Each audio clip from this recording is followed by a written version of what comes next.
slower.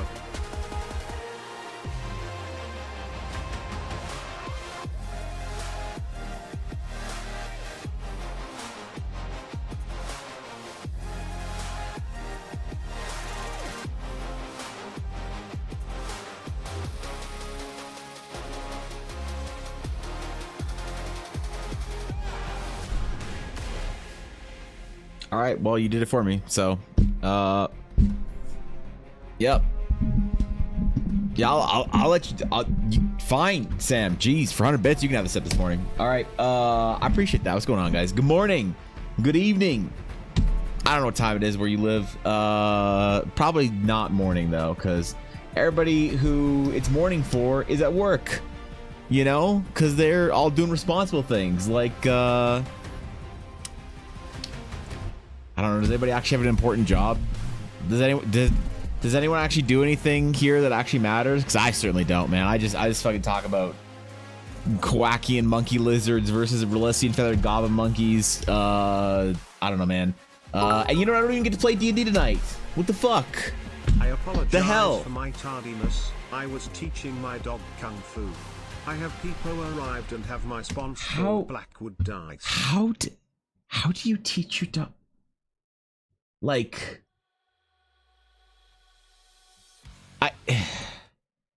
what?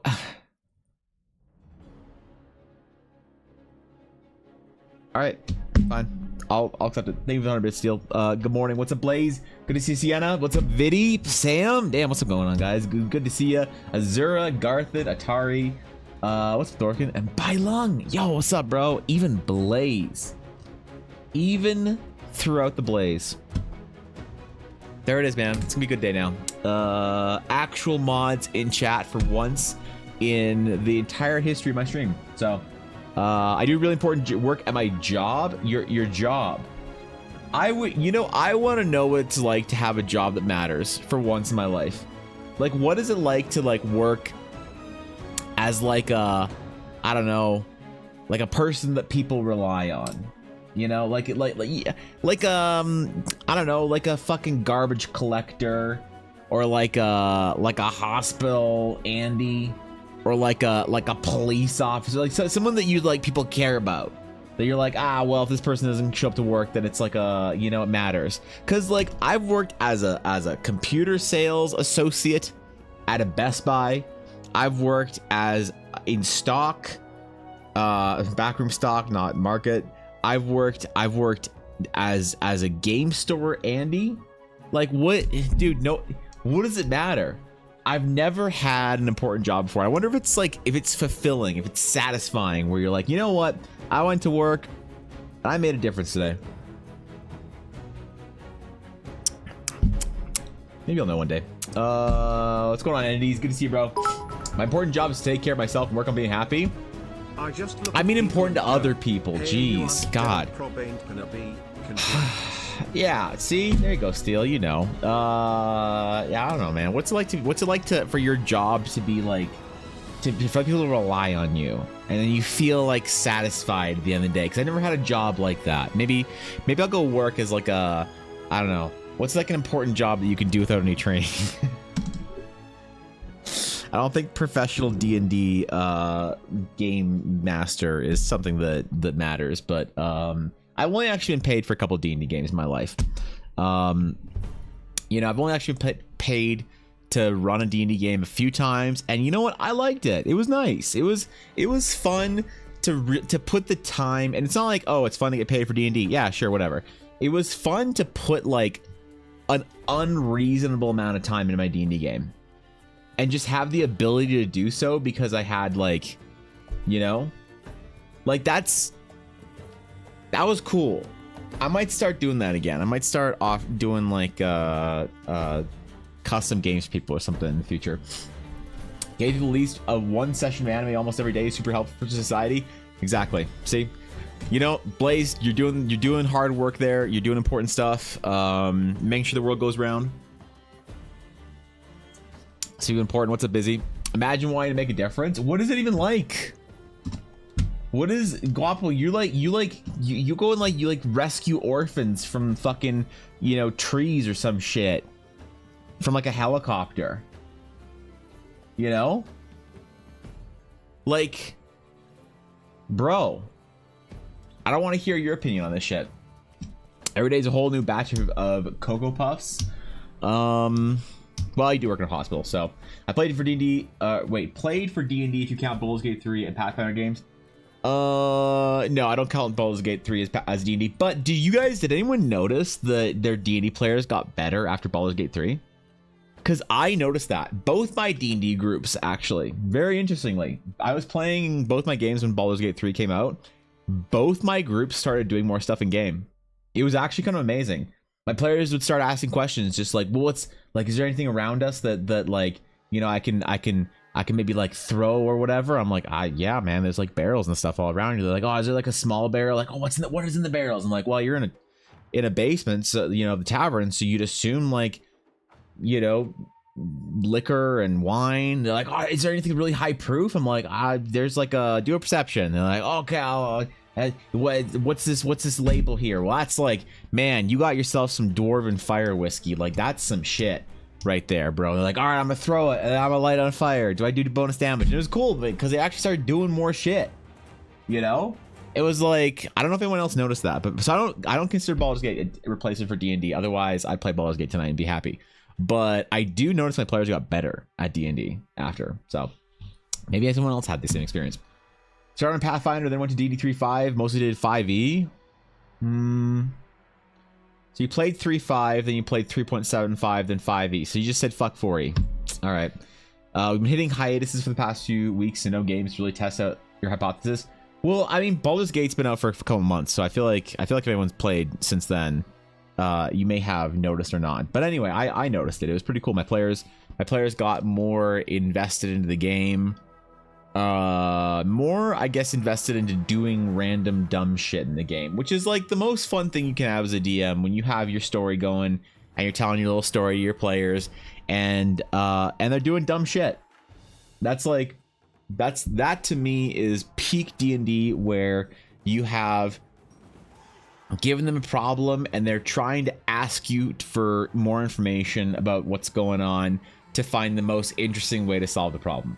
That's really cool. I like that. But no D&D tonight.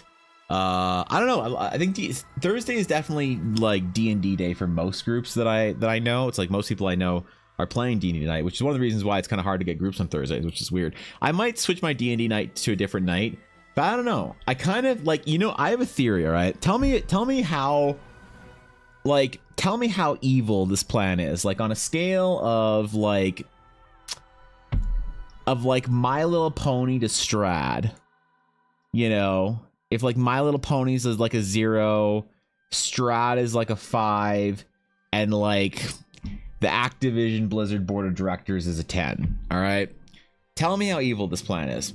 I might start running a D&D game on the weekend. MLP to Strad, isn't MLP a 10? Yeah, you might be right, Sienna. I don't know. Actually, that's fair. You might be right, Sienna. All right, that's completely fair. Maybe I fucked that one up, but you get what I mean. So I have this plan. It might be kind of evil. I might start running my D&D game on a Friday or Saturday. Why would you do that, Evan? Why would you do that? Why would you run a D&D game on a Friday or Saturday? What's wrong with Thursday, bro? Well, I think if you want to have the most committed D&D players, if they have other things to do on a Friday or Saturday night, to stay later or have people crash? No, it's more evil than that. If they have things to do on a Friday night or a Saturday night, clearly they're too normie. Clearly, if they have plans on a Friday or Saturday, they're like, oh, I can't play D&D. I'm going out with friends. I got dinner. I got whatever. It's like, it sounds like you aren't obsessing over our RPGs for most of your, you know, waking hours of the day, right? Nobody. It's like I had this theory that actually paid off in World of Warcraft. I had a raid night, and my raid night was Saturday night. And I had players at some point in time complain. They said, Evan. They didn't call me Evan. They called me by my in-game name. They said, Evan, why can we not switch the raid night from Saturday? Bro, 2 people aren't showing up anymore. And what I said was, good. Are those 2 people that are best players? They're like, well, no. I guess not. I was like, right. And why did they stop showing up? Well, because they have things to do. They said they want to go with their friends and stuff. I'm like, exactly. So, are they the kind of people that are going to farm reagents? That are going to get do dungeon runs to get their gear up outside of raid? And they're like, I guess not. I'm like, exactly. It's a filter. It's a fucking filter. You set your games up in order to expose those who are normies around you. An illusion. What are you hiding? Like a Suramar guard. You out the normies. And they can't play your D&D game anymore because they're too busy doing it for Friday. I don't know. That's pretty evil. I think it's kind of evil, right? Players try to fight 30 gnolls at a time. That's fair. That's, yeah, good point.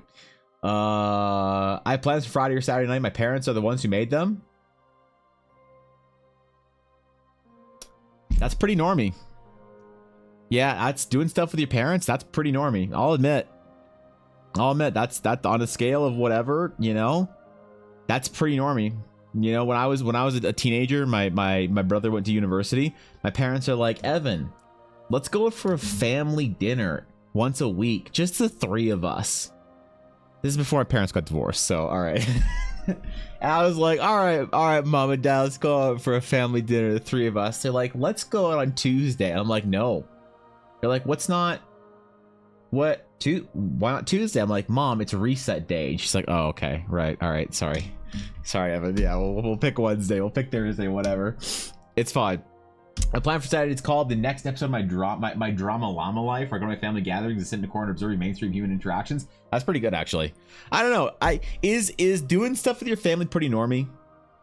Is it considered normy? Like is it? Do you think having plans with your mom and your dad to go sit around a table and tell them why you're not successful at your job yet, or like be disappointed by grandma once a week? That sounds like a pretty normy experience to me. I don't know, man. It's just that I work every Friday and every other Saturday. See, you got a normie job. Steel, you're not committed enough. If you were truly a nerd, you'd have no plans. You're too high functioning to be a true nerd, Steel. You're too successful and high functioning. All right. So that's not evil. That's communicating your expectations. No, it's pretty evil. That's pretty evil because everyone has someone in your group has like a date night that he's like, oh shit, my girlfriend and I go out every Friday. I'm like, not anymore. You're playing D&D now, loser. So fail to meet your expectations. Maybe that's just not a good fit. Stop trying to be like, oh well, here's like the reasonable response to your. It's a fucking. All right, I'm being trolled. Trying to quit your job to play D&D. I agree. That's what I did. So. Tired of hanging out with my parents in the living room yesterday, and my dad asked me to go back to my room, stay locked in it. That's great, dude. I would have lived with my parents until my 40s if I could have. I would have stayed in my fucking room, and I would have had my little computer command center, and I would have just played Diablo 2 for the next 7 years until I turned 40. But Ella came along and ruined all that for me. So actually I did a little some math today. I was coming home from the gym. Ella was driving us home, and I was like curious because it's her birthday coming up, and I actually looked it up. I don't know why this occurred to me, but in May of next year, Ella will have been dating me for half of her life. And in the year after, in December, I'll have been dating her for half of my life. So I think I've been dating Ella too long. I've been dating or married to Ella too long, and it's time for me to return to my roots. It's time for me to start playing World of Warcraft seriously. Give up all illusions of having a normal life with a girl, that I like just get gear in World of Warcraft and play D&D with sweaty dudes. That's what I think I should. I think that I need to return to Monkey. What's going on, Sidap? You're not late. You're here just in time. You know what? You're right. Fuck those players not thinking about how to further progress your journey to the Tiamat. Get them out of here. Exactly. That's the kind of toxic memery I'm looking for, Viddy. Atta boy. Let's see it. Just let it out. Remember that one time your player didn't do the thing you wanted to in D&D that kind of messed your plans up? Just get out all that rage. Just fuck him, dude. All right. So I don't have a D&D game to play tonight. So instead I'm going to replace playing D&D with fucking working. Let's go, dude. I have so much stuff to do and so much stuff I want to do. The Horizon adventure is actually coming along. It's pretty... I haven't been wanting to talk about it a lot since I'm still kind of, you know, because I feel like, oh, when is it coming out? When is it coming out? When is it coming out? It's pretty far along, actually. I'm pretty proud of it so far. The Horizon adventure and the Astral Sage class are almost there, I think. The Astral Sage class is ready for testing. I could post it, I guess, to the Discord and see what you guys think of it. But the Sage is ready for testing. I think I still haven't quite figured out or solved the problem of the Astral Sage defensive mechanic. I don't really know what to do for it, but I don't know. It's pretty powerful as it is, so maybe we just leave it and see what happens. You know, I remember how long I've been with my fiance. Yeah, it's a long time, bro. That sounds like a long time. You don't even remember? That's like, goddamn, bro. Working, that's normal. How is working how is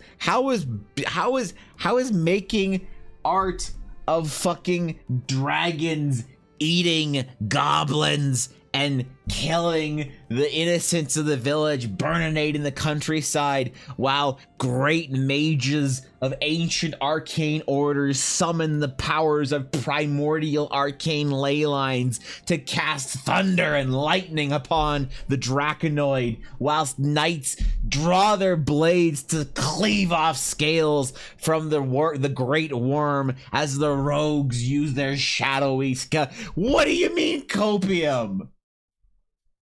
God damn it. All right, that's not really working, I would say. Yeah, okay. Denial? Fuck, man. God. Wait, you guys you wouldn't suggest that I'm acting like a normie, would you? You wouldn't be suggesting that by working in the evenings that that's a normie thing to do, right? That's not, you know. Come on, I can change, man. Don't. Hey, wait. Let's not get ahead of ourselves. I had to drink some coffee so I could do the math. I've been with my fiance for 6 years. You've known her for 8. That's a long time, bro. I have known Ella for longer than half my life at this point, but yeah, 6 years is a long time. Nodders, god damn it. The most normal artist I know. Normie. All right. Listen, man, we gotta do well. Considering y'all being very cold to me, I guess that's our prompt for the day for the EBA Tober. The chilling reality of what it is to be it's cold, right? Pin messages, cold. That's right. Maybe I just draw chat. Recycled Elven Blade. All right. What list is Thorkin doing? Does anyone know what fucking list Thorkin's doing? What do you mean day 11 prompt blade? Day 11 was deep. All right, maybe Thorkin's doing a different list. I don't know. I've seen some shit. I like what he's doing, but yeah, I don't know. Wait, what is this? EBA Tober cold. Monsters don't get sick days. Aw, what? I got little sniffles. Sad, man. I don't want him to catch a cold. That's not cool, bro. How can he monster then? He's gonna roll lower on his initiative. All right, well, it's a good one for cold. Yeah, that's unavailable. Okay. All right, cold, icy. What else? What can we do for cold and icy? What's a interesting fantasy concept for cold and icy that we can use from Eldara? A cold plane, a cold ruin, a cold blade. a cold relationship between a local artist in the town of Briar Pass and their parents that wanted them to be an engineer like their older brother, but they ended up deciding to be an artist, and now they've reaped the benefits of not having a stable job or successful career into their 30s. Too nicey blade as well. I don't know. Did anybody switch it up? All right. Oh, fair enough. Okay. He's just doing them as he goes along. His ultimate attack is sneeze. Oh no. Monsters Get Sick Day sounds like an amazing such evil monster campaign. That sounds like an anime actually. I kind of like it. Being frozen in time, mage. Frozen in time. The cold depths of time and space where loneliness prevails. What have we done so far? We've done our little shrine. We did a crumb. We did an earth elemental. We did Staff Man, obviously. A pack, a Palingdon, to Horn, to Hower, to Skull, Potion, Deep. What else do we not have? We already have a weapon design, because I was gonna do like an icy blade. We already have a weapon. We already have a location. I can do another weapon. Fuck it. What do we want to do here? Cold. When I think of the word cold in Eldara, what do I think? I think of Northmark. I think of the Northmark Dragon Folk. I think of the tundras above Stonemark. I think of the Northmark Alliance, I guess, as well. Not just the dragons, but the dwarves as well. And the Geminos there. The Wrath, the Great Wrath of Northmark. What else?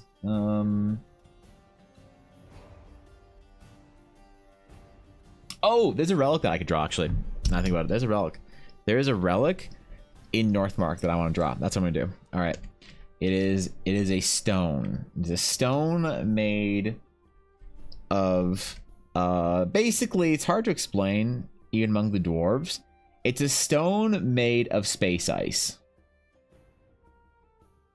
Space ice? What's the difference between space ice and regular ice? Well, you see, space ice is cosmic. Okay? And the dwarves really like it. The reason the dwarves really like it is because every once in a while, if they feel like it, they can just extend winter in the entire region for like 10 years. It's like their defense tactic, if they want it anyway, where they're getting invaded. Why not just winter for 10 years and just live underground? You know, just live underground for 10 years. No invader is going to siege the dwarven cities for 10 years of winter. You know, every conqueror in history has like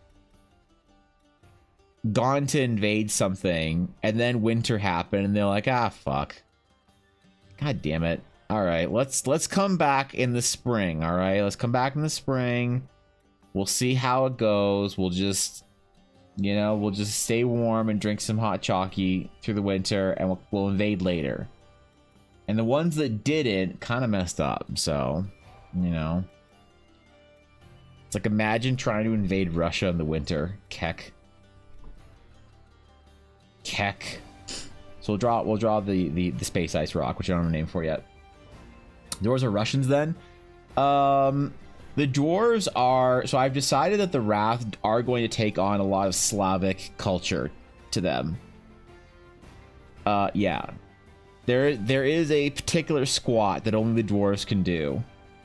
They are enjoyers of things like Adidas and hard boss. Your average dwarven experience as a youth is sitting out in like a cold field, underdressed for the weather, squatting on some like old concrete ruins, you know, just listening to hard boss and just like not taking your responsibilities in life seriously, and drinking beer and kvass and stuff and vodka and shit. So yeah, I mean, sure, yeah, why not?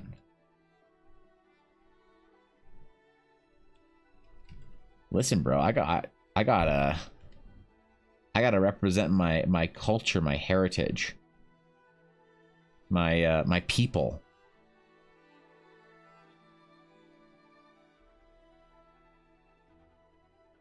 Even though I don't even speak Ukrainian, so yeah, I'm not a very good Ukrainian. I'm a great Ukrainian for Canadian standards, because Ukrainians in Canada don't know how to speak Ukrainian because they all just said fuck that and stopped. So I'm doing good for like this, like meeting the status quo, but ultimately it's still a pretty low bar to jump over. So vodka's water, or at least it means water. Well, there you go, exactly. Water sources for the dwarves are they're difficult to come by. The dwarves also, as far as the wrath go, I've decided that a lot of like the wrath and the elves, or our dwarves and our elves, are two cultures in fantasy that I think are really relatively well established, and on Teleria at least I'm very comfortable having them be very kind of like iconic representations of those two like stories. You know, I don't need to do anything crazy with the dwarves and the elves on Teleria. There's other worlds where like crazy shit happens with them, but on Teleria I feel like I'm comfortable with them being mountain dwelling, bearded, stout, you know, fighters and warriors and shit like that, living underground cities. And the thing that I'm trying to figure out are great food sources for if you live underground, you know. Because the problem is every time you start thinking about food sources for your dwarves and shit, somebody brings up the Underdark and that just ruins it for you. You're like, all right, we're over. We're done here. I'm not eating giant spider legs, okay? I don't want to ride a fucking snail to go hunt centipedes and eat mushrooms and shit. Like, nowhere in fantasy, like traditional D&D fantasy, has worse cuisine, I think, than the fucking Underdark. Holy shit. And so I need to find some non-disgusting way that I can have my Slavic dwarves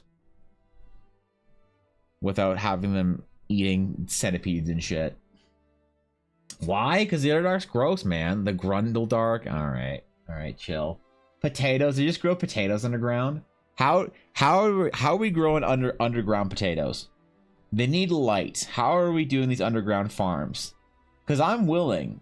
I had entertained the idea of there being vast underground caverns with like sweeping wheat fields and like some sort of natural light source that like super photosensitive plants would grow via. Don't get me wrong, I'm willing and there to meet the idea full head on. I just need to know a little more about it, you know. You put a happy little rock here. Wait, you a happy little rock? Is it also an ancient dwarven space ice? Because if so, it'll fit in. Not a fan of Mind Flayer prosciutto then? No, we're not having Mind Flayer prosciutto.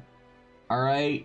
Garthan has the best idea with rock candy, but do you mean like rock candy like crystallized sugar, or do you mean rock candy like rocks, like candied rocks? That's weird. I don't like it. I don't want to eat. No, stop.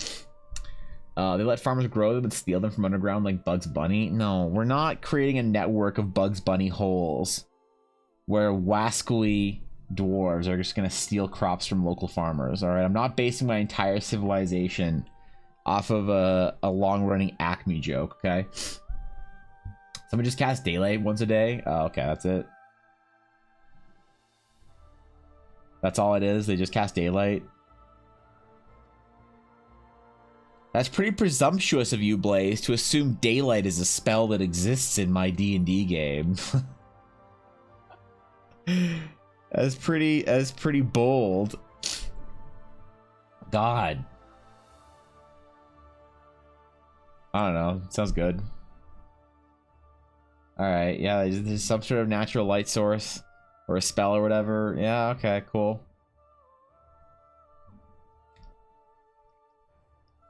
I'm down with that. The next question really is then, What do they do for fun underground, man? Like, what are the kids out doing? Racing dwarven fucking chariots and shit. Because like everything involved that is like fun in a fantasy world generally involves doing like irresponsible things outside. But what do you do when you just have like underground caverns and shit?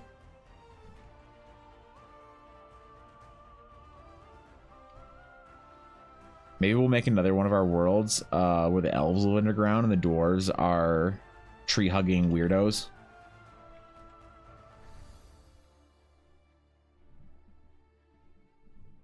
Yeah, that'll change the expectation. Bat meat tastes like chicken? Oh, man. Come on, bro. I'm not eating another bat. Last time I ate a bat, we had a fucking pandemic, alright? Goddamn, stop. Bashing it on the pavement? That's pretty good, too, I guess, you know?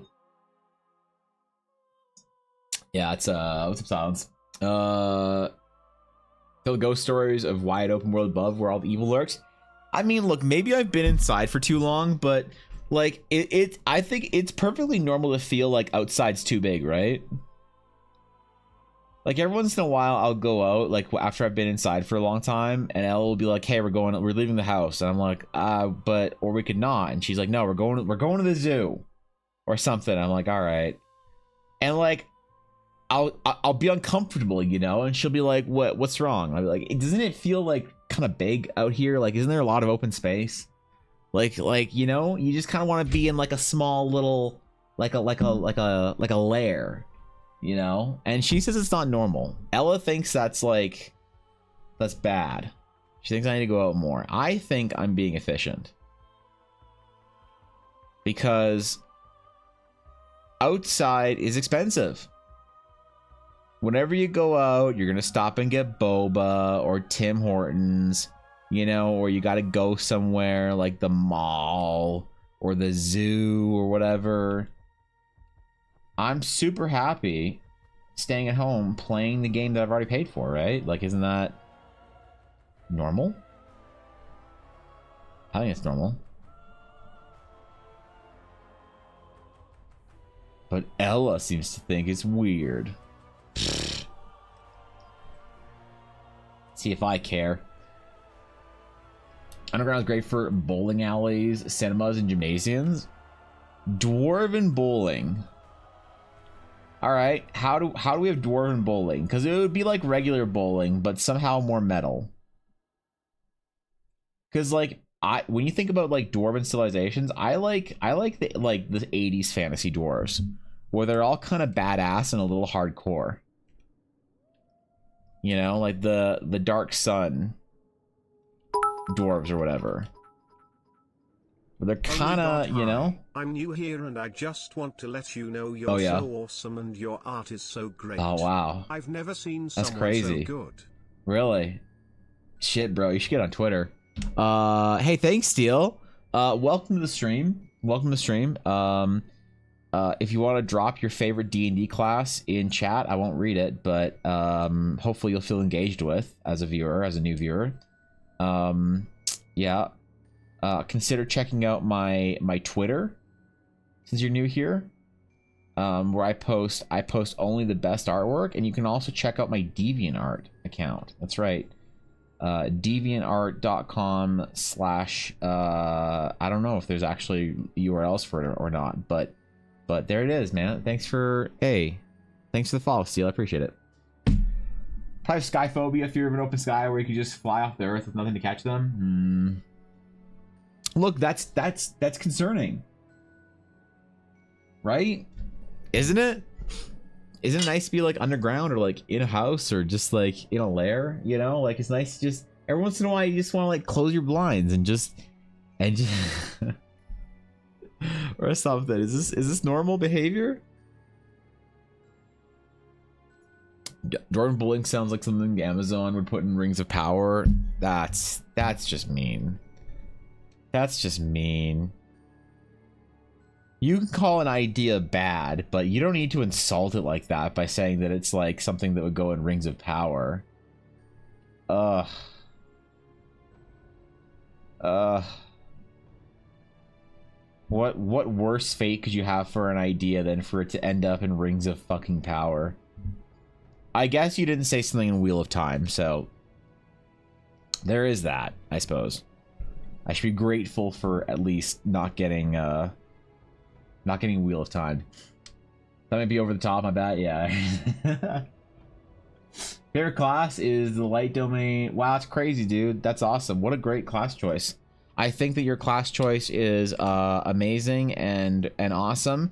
And although I didn't read your full message out loud, I definitely read the whole message.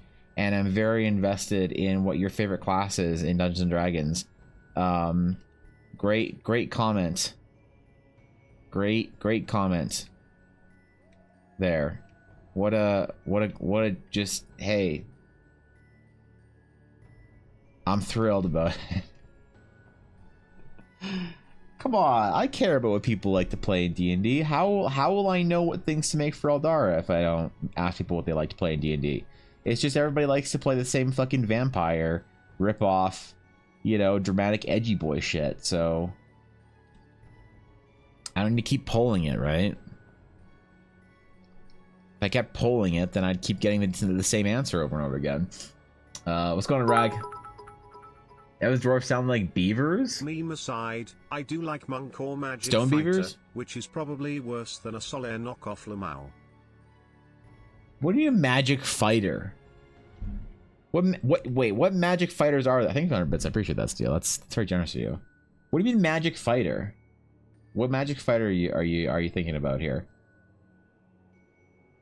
Please, if you say Eldritch Knight, I'm done. I'm never gonna ask somebody's favorite class again. Also play someone who is a crossbreed. Do you mean like in D&D? Like I want to play like a half gnome, half Goliath, or a half gnoblin, half elf? Is that what you're like, a half breed? Yeah, probably. As far as I know, in 5e, you can do whatever you want, dog. You want to play a person that looks like a gnome but has the half orc like racial passive? You can do it. You can do whatever you want in D&D now. Wizards letting you go full control into the player's handbook. It's all yours. You can do whatever you want now. Oh, it's just like a D&D. Yeah. I mean, like, I'm not gonna make any rules or mechanics in Eldara for people who are mixed, you know, elvish, Ducerian or Geminos, whatever, because it gets complicated. It's complicated, and that sounds annoying. So I'm just gonna let people do whatever they want, and I'm not gonna worry about it. And someone's just like, "Oh, but how do I be a what stats do I take?" I don't know. Do whatever you want, bro. I don't care. Tell me whatever story you want to tell me. But yeah, you can totally do that. If you're not sure where to look, I'm pretty sure it's in Tasha's, right? The book Tasha's. What the fuck's that book even called? Tasha's something? Cauldron? No, what? Hold on. What's D&D Tasha's book? What the fuck's the book called? Tasha's Cauldron of Everything. There you go. Tasha's Cauldron of Everything is the book. You can find everything you've ever wanted about D&D in Tasha's Cauldron of Everything. You want to play a half smork, half elf, half human that is the ancestral heir to an ancient lineage of dragon royalty that married into the vampire family of Doravia in order to maintain peace between the dragons and vampires. Now your character carries the best of both worlds, the powers of the vampiric origin plus the draconoid abilities of the ancient elder dragons. You can do that. It might be, I'm not saying it won't be cringe, but you can definitely do that. You know, Aasimar, yeah, you can play an Aasimar, go for it. Play whatever kind of Aasimar you want. You're the player, dog. You do whatever you want. Play a character, he's half demon, half angel, have backstory as well. Isn't that what I just said? Oh no, replace the half dragon.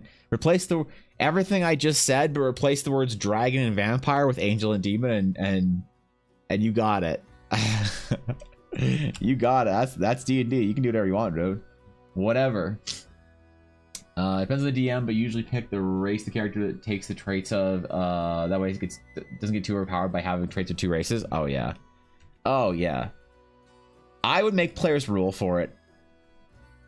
Like, bro, I want to be half elf, but I also want to be half orc. I'm like, all right, roll, flip a coin, roll a d2. Let's see who you take after.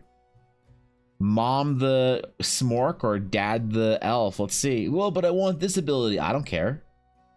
I wish I was 6'2", but I'm not. All right, that's the way life is, kid. You just gotta pick it. You're just gonna get forced upon you in D&D if you want to start being picky. There you go. By the way, I don't know if you saw my message, but favorite version of Dwarf is the Yogscast song "Diggy Diggy Hole." I'm not familiar with Yogscast. The only, apparently Yogscast is, and Faye used to talk to me about all the times about Yogscast. I knew Yogscast as like a bunch of World of Warcraft players back in like Wrath. I don't know, but I have no idea what Yogscast has done in the last 12 years, I guess. So I'm unfamiliar. But I'm assuming it's good. Since angels cannot have children, Aasimar are rather rare. Maybe in your world. In my world, Aasimar are the most common thing you can find.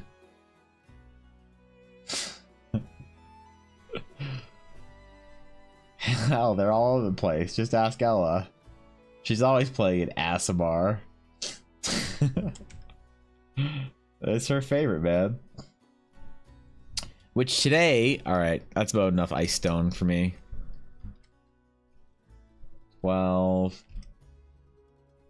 Hold. But all the ice stone I have in me today, so.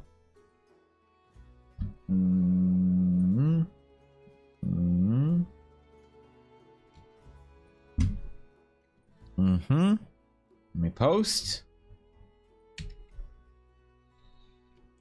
09 cold dwarven space ice edition. All right, we're done. We've met our responsibilities for both the warm-up sketch and the Inktober challenge for today. So there it is, bro.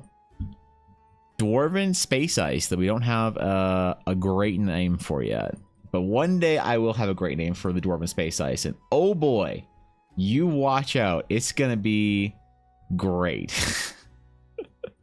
It's gonna fit perfectly, and everyone will admire my naming abilities for cool dwarven space ice. Okay. So we have projects to finish today. I said today was gonna be an important project yesterday.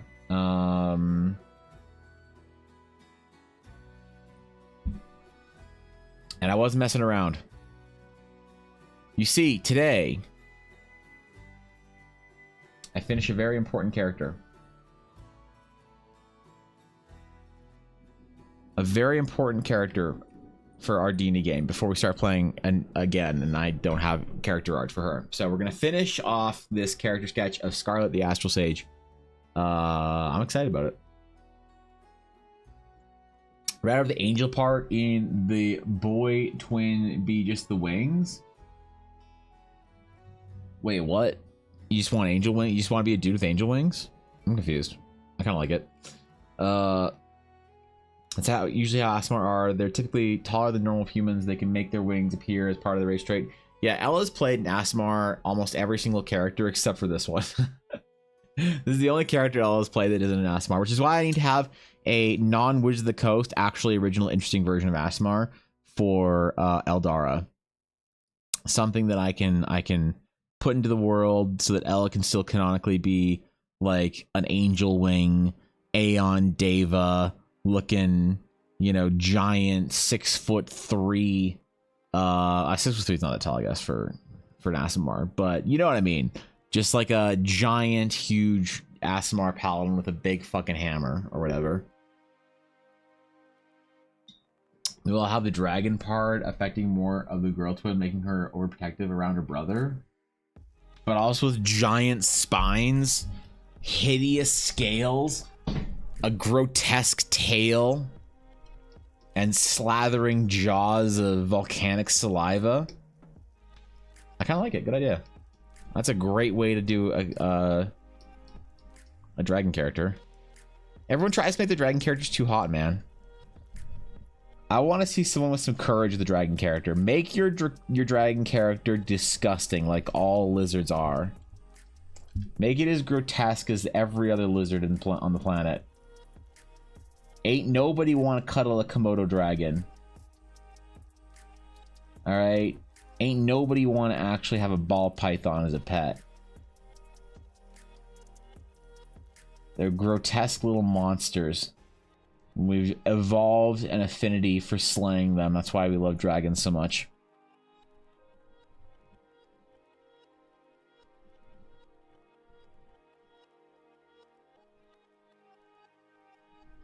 Alright.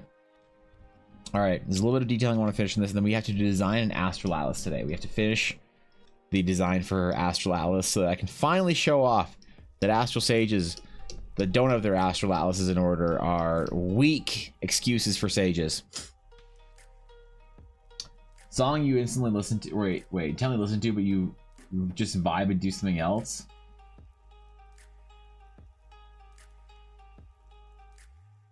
So stream music, got it. I like it. What? Here for some suck. Dragons are cool. I forget that alerting does. It's like I'll go like a week and forget that alerting exists, and then someone plays it, and I just wonder, what am I doing with my life?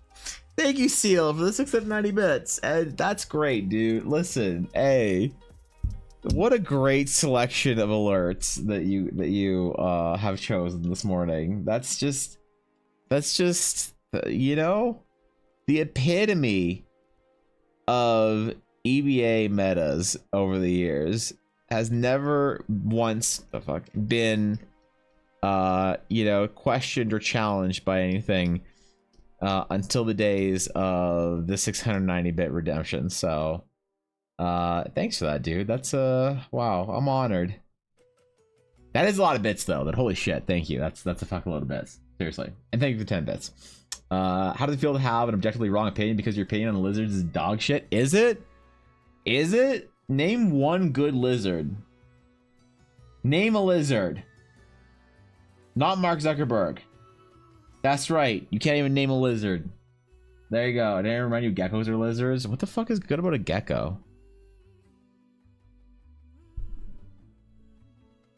Why gecko? I mean, they're cool, but don't lizards hate like contact and don't want to be like held or whatever? I remember Maya Higa saying that on her Alveus Sanctuary stream. That people buy lizards as like cute pets because they want to cuddle them, and then the lizard doesn't like to cuddle or the snake doesn't want to cuddle, so then they abandon them. And then sanctuaries like Alveus has to take like all these like lizards and shit that people didn't want because they're like, I thought I was getting a cute little like scale dog, but instead I got a monster. Maybe Maya's wrong. Who knows? I believe it. What's up, Ali? Wait, what do you mean, wow? What do you mean, wow? What has you so impressed this morning, Ali? Zentreya? What is Zentreya? Does it have to be imbued with magic stuff for do important thing? Should be, but it doesn't have to be, I guess. I like the fact that she only uses her dragon powers only when really needed is actually pretty useless. She's fully transformed to her dragon form. The boy Angel's part of the duo that likes violence a little too much. Oh, that's cool. A fallen angel story. Now I'm just getting like supernatural flashbacks. What happens when you think of supernatural? You immediately start thinking of Tumblr fanfiction, and then your day's ruined. So, where's the hot Dilf Daddy working on recently? Guapo's character? or the secret project I've been doing on my secret streams. You wouldn't be talking about the secret stream project, would you? I know you wouldn't bring that up so casually. So, Liz don't have section of her brain that feels affection. Wait, actually, wait, do other animals have a section of the brain that feels affection? Or is that like a human emotion? Does my dog feel affection, or does she just like being like near her pack or close to her like reliables?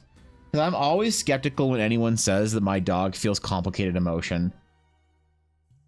I'm always like, how much is it true versus how much are you coping?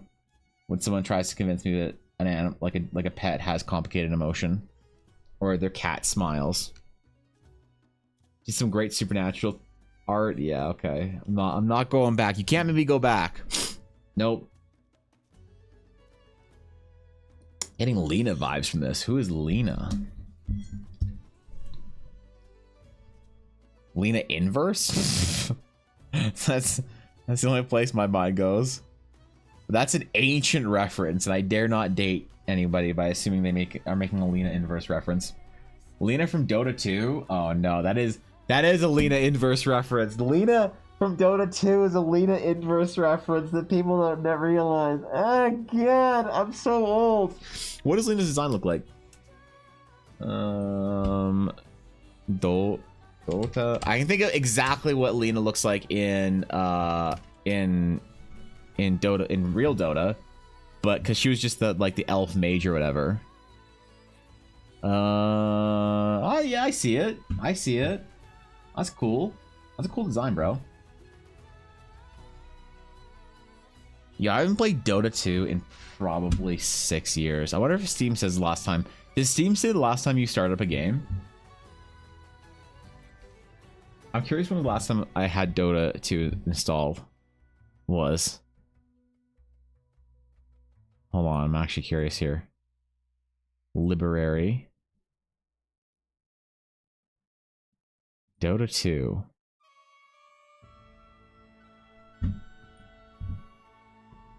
Last played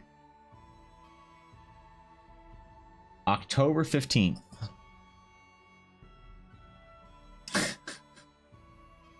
Almost 10 years ago to the day. Oh, it's been a while. Oh boy, it's been a while. Holy shit. Played 109 hours? Damn, I went hard. I could go with some Dota 2. There's a science for it when they actually prove most animals have complicated emotions. Oh, really? You like whales and shit? Dogs and cats can actually feel emotion of judgment, disgust, and depression. Yeah, I get it. I see it. I see it in my dog. I see judgment. And maybe disgust. I don't think Yuna's ever been depressed, but I've seen her be judgmental and disgusted. Simultaneously by me, so. Is that what my DM will agree to when she finally responds to me in text? There you go. Good luck. Sounds like a cool story. Almost like Chandra. They ripped Chandra off of Lena from Dota. Maybe our default skin, but I can piece together an outfit that looks like that. That's fair. Well, it wouldn't look as good, though, because my art's probably better, but, you know. It might look similar. Yeah, similar, but maybe not, you know. It's an Astral Sage, bro. Astral Sages are way cooler than Dota mages. Look at the boots.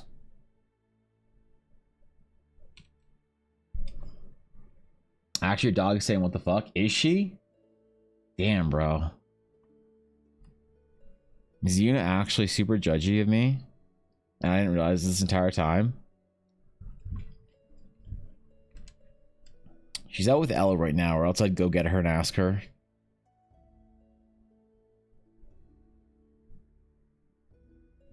Yeah, I gotta figure out what's wrong with my dog, though, because she doesn't want to do anything in the mornings. She just wants to sleep in the mornings.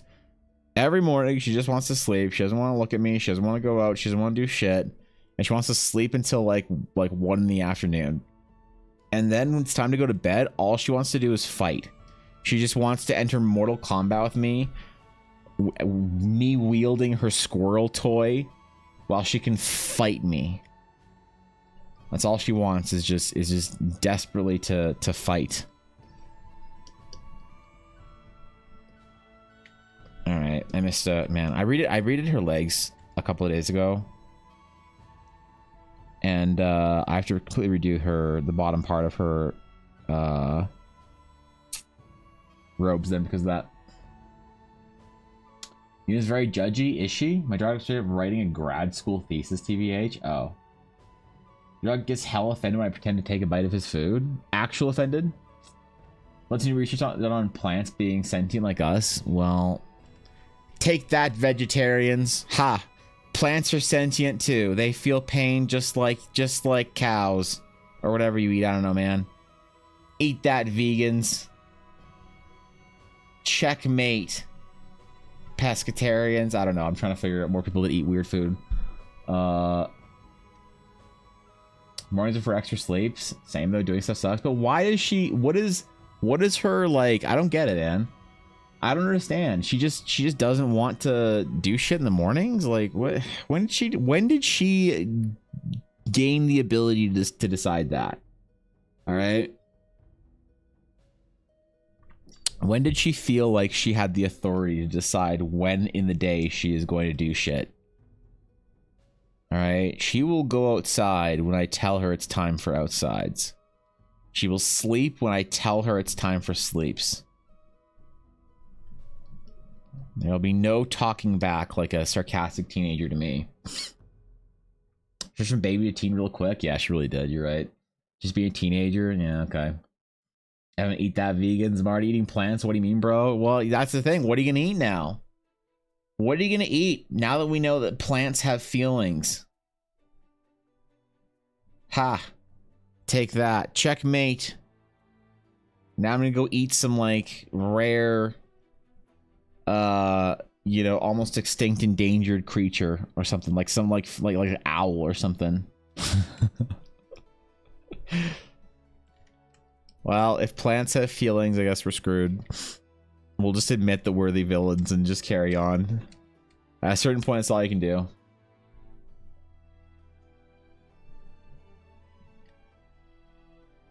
Admit you're the villain. Wait, aren't elves supposed to be vegetarian in D&D? Or did they get rid of that? Because in 3.5, that was definitely the case. Have he's in toddler mode? Oof. The rebellious phase. They call that the teenage phase. So I learned from the vet and trainers. Rocks? Some rocks are magic? That's true, actually, yeah. What are you gonna do if you try to eat a magic rock? That's like some gnome, some like garden gnome's home or some shit, bro. Did they make a meatball out of mammoth? Oh yeah, they made a mammoth. They made like a mammoth burger or whatever, didn't they? Ugh. Bro, I don't want no 3D printed extinct animal. I don't want no 3D printed steak. I don't want no Beyond Meat burger. I was at A&W at some point in the summer, and I was like, hey, can I get a burger? And they were like, do you want to try our Beyond Meat burger? And I was like, no. And they're like, are you sure it's made with all natural, whatever, plant, organic, something? And I was like, why the fuck would I want to eat a leaf? All right, you know, just for that, take the leaf off my burger and add more meat. Fucking ask me if I want a vegetarian burger. Jesus. If I wanted a vegetarian burger, bro, I would just go like start nibbling a tree. I don't want no 3D printed vegetarian burger. Actually, I don't want any 3D printed food. That shit's weird. What's going on, Mel? Jake is in the same phase where he's intentionally doing stuff that he knows he's not supposed to do, or staring us while he repeatedly does stuff we tell him not to. Yeah, I think Yuna knows when she's doing something she's not supposed to. Like, she's not allowed on our bed. She's not allowed on our bed because I'm not disgusting. I don't let my dog on my bed. But I came back from the gym this morning and she was on the bed and just looking at me. And as soon as I walked into the bedroom, to get her off, she like immediately like hopped up. Like she knew she wasn't supposed to be on the fucking bed. She fucking knew, man. But she did it anyway. I've never felt so defied in my life. Actual toddler mode, he puts literally everything in his mouth and runs around constantly, takes a nap. Isn't that like dogs? Isn't it? Wait. He's pretty natural too? Yeah, but it's not 3D printed. Well, I can survive and eat meat? Yeah. Look, man, I respect vegetarians. I respect vegans. Y'all got it rough, man. But I respect them. But I don't want to be judged by some A&W employee. I didn't want to eat the Beyond whatever meat burger when I went and asked for a burger. That's the only problem, is the weird judginess that I felt from them. As if I was signing up to do something bad by ordering a regular burger.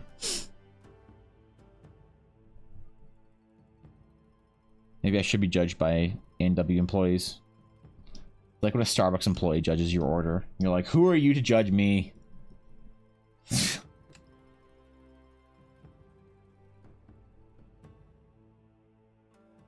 Reselect. Alright. I totally forgot about the hatching on her robes needing to be done.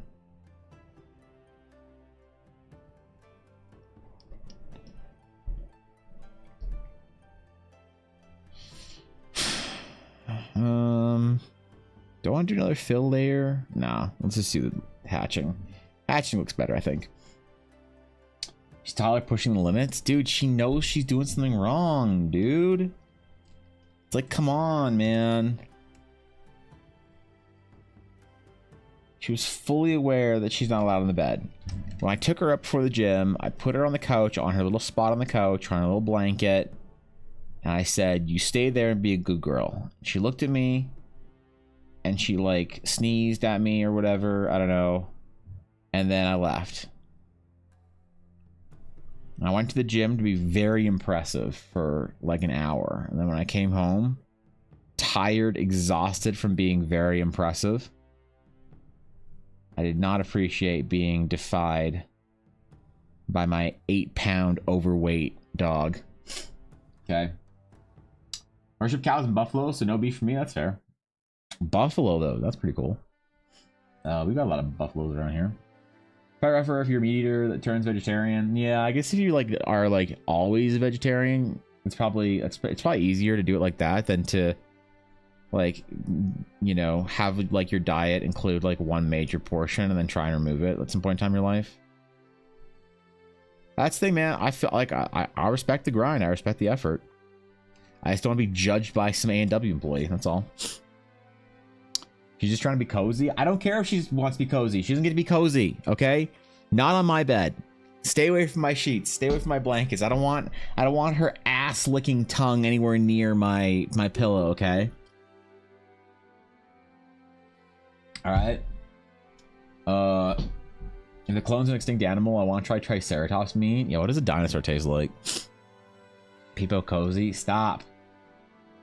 And how about the temple too? Wait, what? So for India, used to cook a Hare Krishna restaurant. Oh, I see. Okay. Yeah, man. Go for it. That's cool.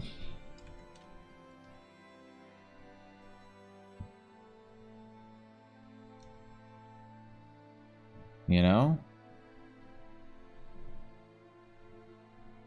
Y'all do your thing and fucking live it up.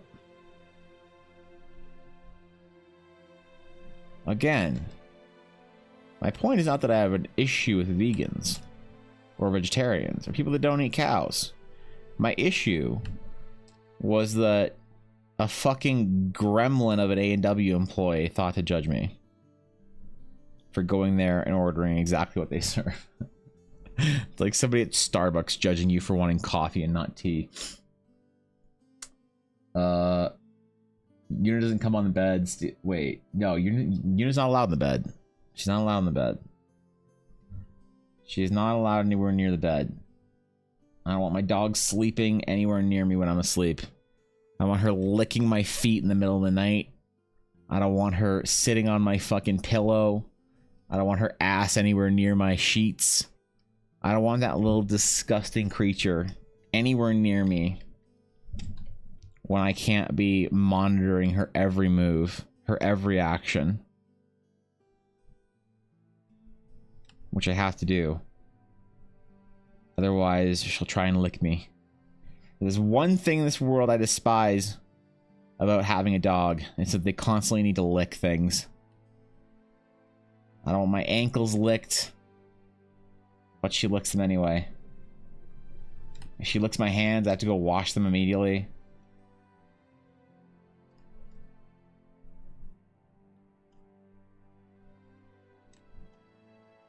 I don't know how people own dogs without being just constantly disgusted by them.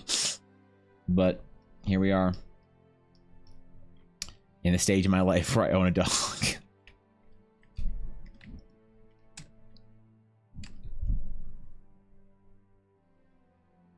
Alright. Sometimes I wonder if it would be easier just to do fill layers with like ink style washes for shading, but the hatching texture definitely does something that I prefer, I think.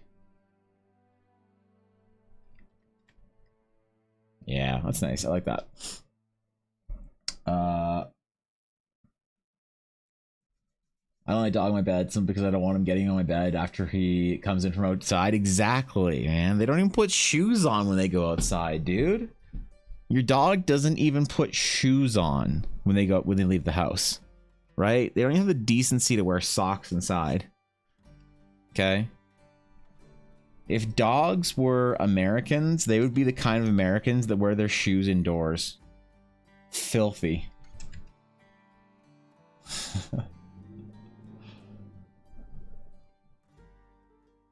That's the one thing that I can't stand with my American brethren on. Is their acceptance with wearing shoes indoors. Gross. You're telling me you want to go to a hockey game and you want to enter the men's washroom with those shoes, and then you're going to wear those shoes inside your home? Are you sure about that? And your dog is doing the exact same. Walking on grass, going outdoors.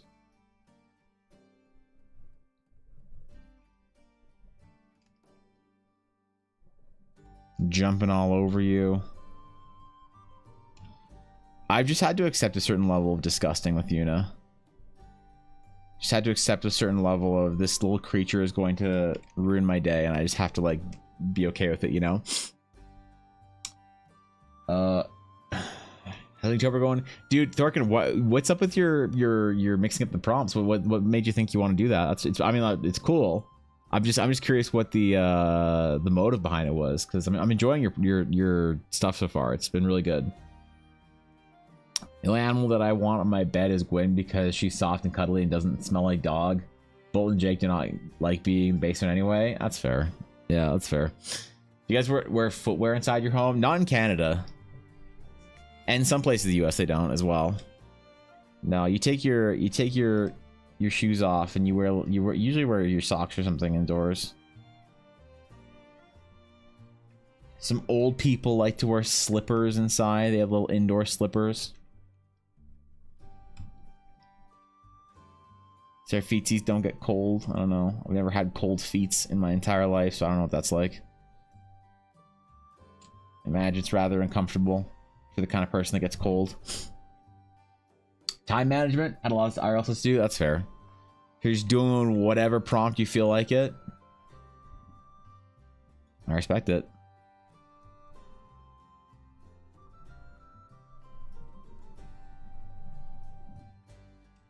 You gotta get in and get after it whenever you can.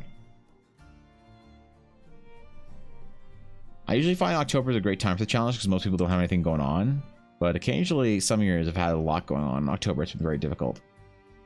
Last year was one of those Octobers. Okay. How are we looking here? Where are we at? I need to find an embroidery style that looks good for the cape, I think, for her. I'd like Tovik to sleep with me if you didn't bite me or try and tear my blankets and pillows. Oh, okay. That's a problem, yeah. You don't wear footwear in the house? A lot of places don't, I think, right?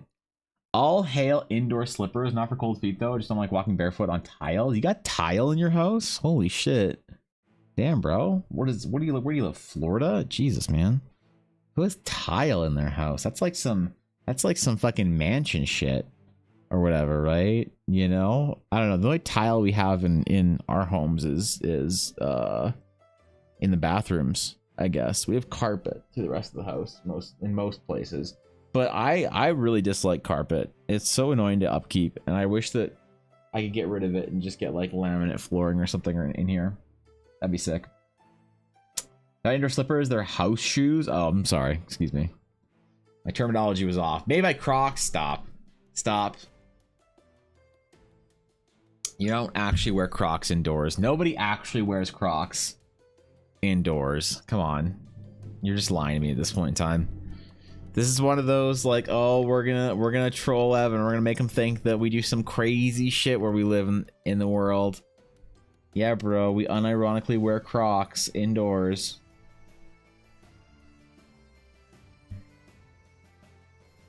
There was actually, I was so surprised when Ella and I were at the mall like this summer at some point in time, and there was a Crocs store that was having a sale, and the lineup, I could not believe that many humans wanted to own Crocs and were excited about it being on sale.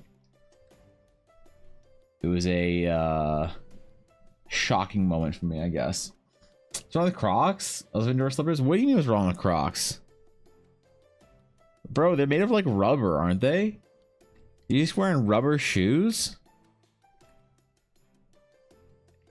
It sounds so uncomfortable.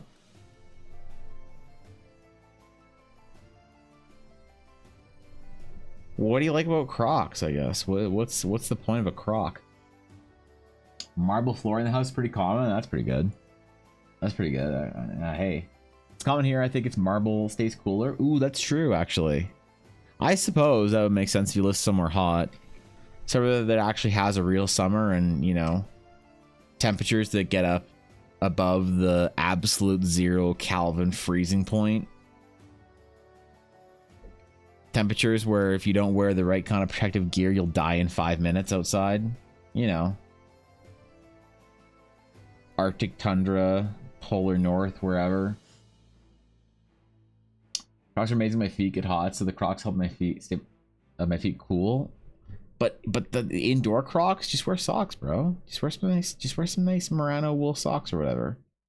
You know, the abomination, like the footwear version of fruitcake. Oh god, that's a crushing statement right there. Calling Crocs the fruitcake of footwear. Damn. Scathing.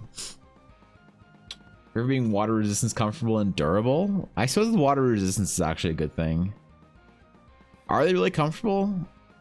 I've never worn a Croc in my entire life. They look uncomfortable to me though. I guess if they're cozy, you know. Hey, who cares what they look like? Just wear shoes that are comfortable, man.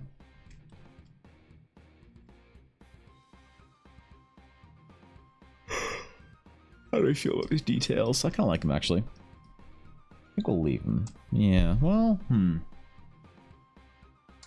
I do too much embroidery and too much detail, then it'll look like it'll start looking, I don't know, what's the word? Over-rendered, I think, is the idea.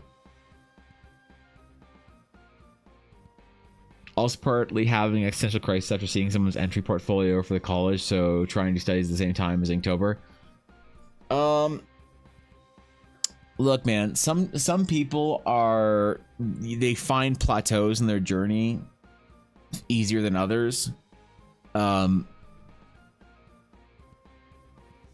Excuse me. But they will have their own plateaus that are hard to overcome. Certain stages that you will find easy, other people will find hard. So it is I know it's frightening sometimes to compare your portfolio or your like position as an artist against others, but try and just remember that it's not like a loading bar that's linear. It's like stairs that you never know when you're just gonna skip like 8 steps, and you gotta have faith in yourself for that. And don't be too hard on yourself. You know, you might be working around people who've been drawing at like a dedicated level since they were like 5 or whatever. Their mom wouldn't let them eat craft dinner until they finish their studies. And there's not much we can do but try and just be better designers than those artists.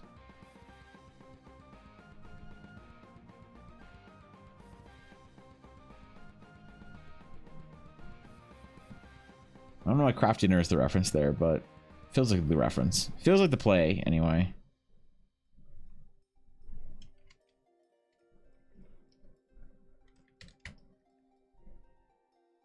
What kind of pattern could we put here? Because I already have like the little star pattern. Maybe just like a flowy. I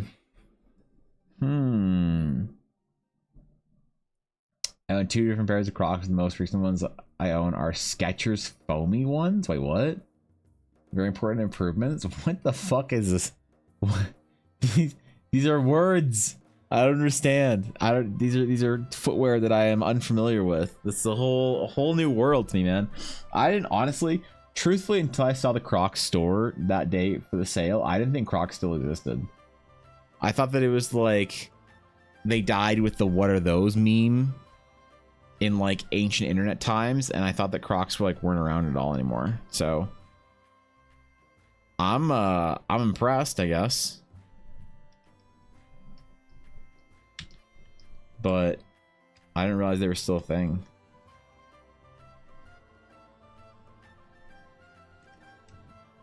One of those interesting garments that just persisted through the trends. You know something's solid when it comes back with a different generation. It's like how Pokemon has lasted the years because multi-generations have. It's like, how do you have kids aging out of the Pokemon era and then like new kids jumping in? You just need to sort of like keep going and wait until like their kids jump into it. It's very interesting with fashion how that happens too. Something can last like a decade, it'll last forever. Still pointless that drains the bucket and likely slower the intake of water. Wait, what does? What does? They're just Crocs. It isn't that big of a deal. Well, hey man, they're a social cause, right?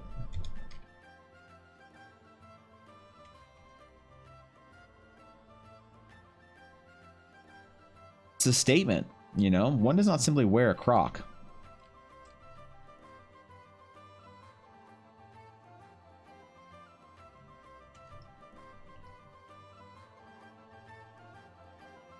If you're a Croc supporter, that's like it's a deeply personal choice you've made.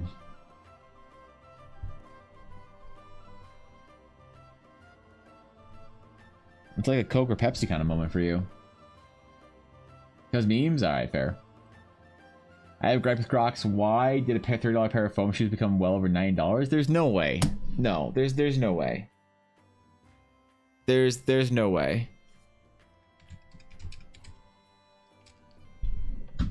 These shoes are $20.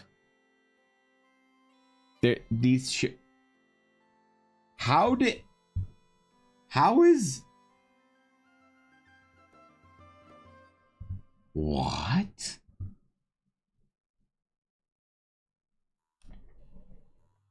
How is it $60 for a Croc? For the Crocs Classic. And they only go up from there. $84 for a Croc? What the fuck? $80. That's like the price of a AAA game. You could buy Cyberpunk for that. God damn, bro. What do you want to do? Buy some shoes or buy Cyberpunk? Yo, why is everything expensive now?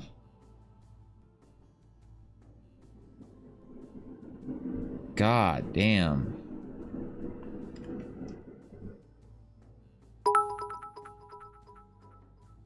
Even Crocs, I'm man. pretty sure some people who bought Diablo 4 would prefer Crocs though.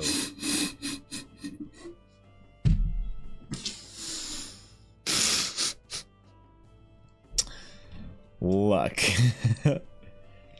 Sometimes we have a miss, okay? Sometimes we have a miss. We do our best to try and enjoy the game. Sometimes it doesn't quite work out. You know? You just gotta do your best. You know, it'll get better next season. It's fine. They'll fix a bunch of bugs and say their features next season. That's what happens, right?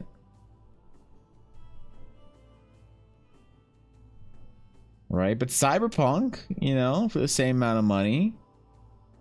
Baldur's Gate 3, which everyone already had, because apparently every single person that was going to buy Baldur's Gate 3 pre-ordered it and got the early access, and I was the only person that bought Baldur's Gate that didn't play through Act 1. Initially. Or at least that's how it felt. I wear Crocs for 3 to 4 years. That's a long time. I think I wear shoes for around the same time. For like a regular pair of like Ultra Boosts. To be fair though, I wear a pair of like $250 shoes for like 4 years. So I suppose like $80 shoes for 4 years isn't bad at all. But I can't imagine that a pair of Crocs would be as comfortable as Ultra Boosts. Or something, right? I just can't believe that. Maybe it's true. I don't know. Like I said, I've never had the courage to wear Crocs.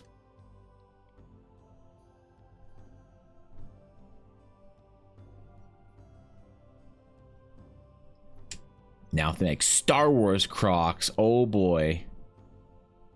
You can bet your ass I'll at least say I want it. And then not actually wear them. I've stopped wearing a lot of like nerd merch recently. I don't know why. I used to not like want a backpack unless it was like a something backpack, like a Warcraft backpack, like a Star Wars backpack. If I had a shirt on it, I want the shirt to be like a vintage D&D shirt or something like that. And then at a certain point in time, I just stopped caring, man. I don't know what happened. What changes in us for fashion? It makes us so apathetic to the trends we once loved. Was that growing up? We have a Crocs outlet in town. Yeah, I was saying that. Well, I was saying that I didn't think Crocs still existed until people were lining up at the mall for like an hour to buy their 2-for-1 Crocs or whatever, or like 3 for 2 or some shit. I early access Baldur's Gate 3 when it was cheap AF. How much did you pay for it, really? It was cheap AF at any point in time? Shoes last longer now that I'm older and can rotate between a few different kinds of footwear. Yeah, I mean, I guess I have a summer shoe that I basically wear all the time, and then a winter shoe that I basically wear all the time. And then I usually only have like 2 pairs of shoes. I have a couple of pairs of shoes that are like more fashionable that go with certain like outfits or whatever, but not a lot, man. Is there separate bathroom slippers? No, we don't have separate bathroom slippers. That's like some Japan shit. That's the only place I've ever seen separate bathroom slippers was in Japan, which makes sense, man. Those floors are cold, bro. Take the plunge, put the grippers in foam. You never know until you try it. Sometimes you do, though. Sometimes your mom warns you, like, hey, don't do drugs. And you're like, you know what? I'm just going to listen to her. I feel like Crocs are one of those things, you know?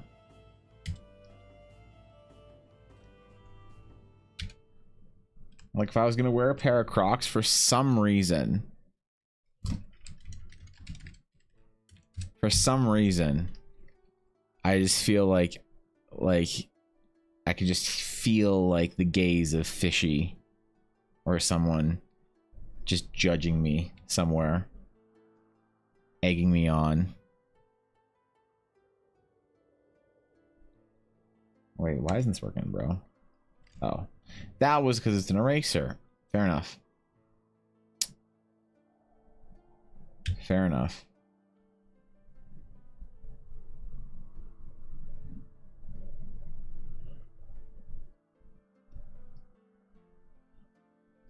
Do a little bit of shading with this. Fox first thought they were water shoes. Now I don't really have any use for me. What is a water shoe? You should use it when you go in the water? Wait, what? I'm confused. Little Crocs were supposed to be a meme in a movie about the future. Now they're what they are. What? Wait, really? What meme were the Crocs originally supposed to be? What movie is this?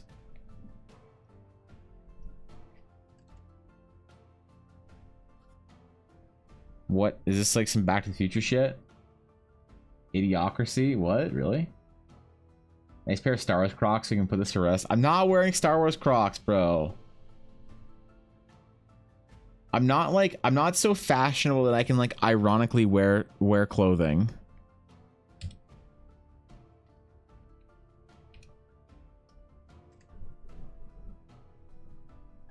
Come on, man. I gotta try so hard to not look like an absolute weirdo. Degen slob. Don't make my job harder by trying to get me to wear fucking Crocs and whatever else.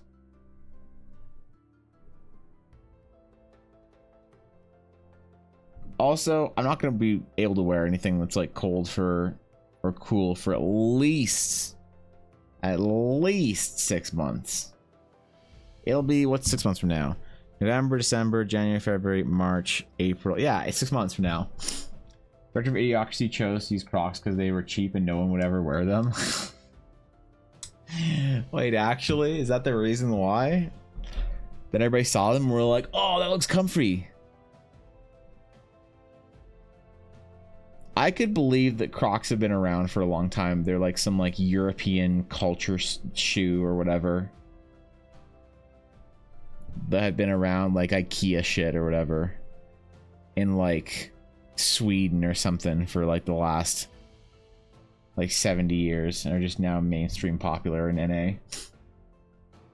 There are no Star Wars Crocs? Okay. Well, can't say we didn't try. We did our best. Dude, I'm counting my water today. Alright, I'm gonna go grab some more actually. I'm almost out. I don't want to be out of water today. Give me 1 second.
Alright. I refilled my bottle, but only like halfway, and I have no idea why.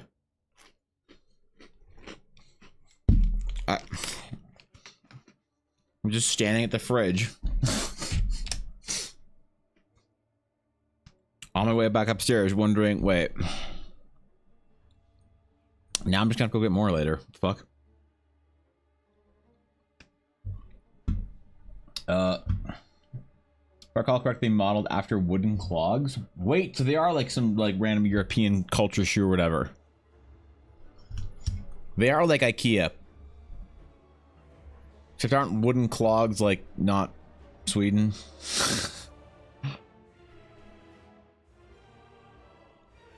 I don't know, man. I don't know my European cultural shoes all that well. You have to refresh my memory.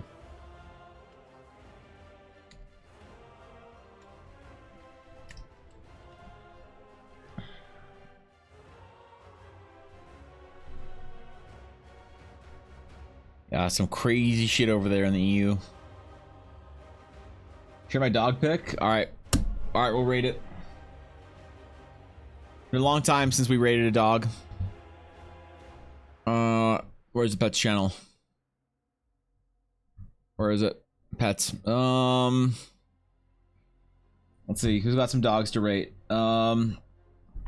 Kitty, let's see, Kitty's dog.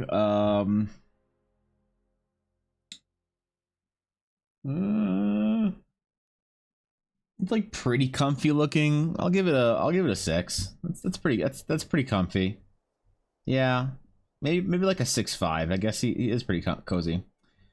Let's see. Oreo. Doesn't look that comfy, but fluffy enough. We'll give it like a 7.5. Yeah, solid 7.5. It's a good dog, man. I like it. Oreo though, that's a cute name. Better than Yuna. Pfft. Who names their stupid dog after a video game? What a nerd thing to do. What breed is that? Looks familiar. Looks kind of Maltesey to me, but I don't know dog breeds. Star Wars Crocs for the winter time need. Okay, let me see it. Post them. Let me see this shit. Okay. Limited or line Star Wars Crocs for Evan to wear in the winter.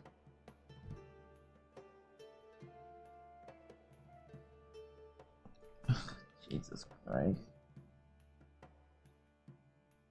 Damn it.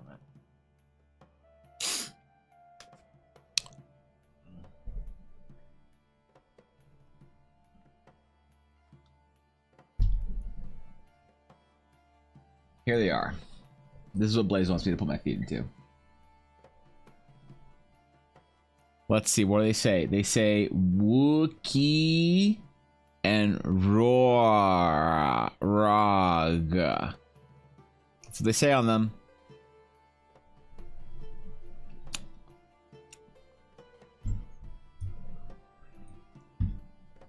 Out of curiosity, eBay. Wookiee Crocs.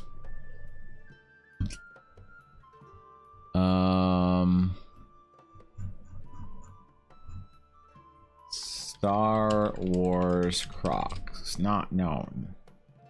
Star Wars Crocs. Let's see.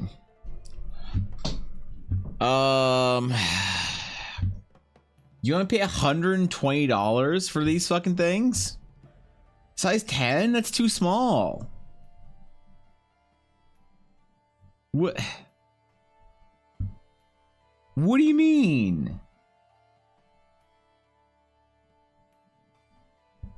This doesn't work. Lined Why are they so expensive? Why do people spend so much money on this shit? It's 60 from the store? Why is it 120 on eBay? Who's jacking the prices up? Stop posting Star Wars Crocs. I'm not buying Star Wars Crocs. Okay? Maybe normal Star Wars Crocs. I'm not buying fucking Star Wars Crocs. I'm not leaving my house, showing the world my ankles, just so I can have Star Wars Crocs. Look, You can't force me into this. I'm not doing it. There's no like subathon goal. There's no like stream IRL vlog, croc vlog stream coming up. It's just not gonna happen. I'm just not going to. I'm not gonna wear Crocs, man.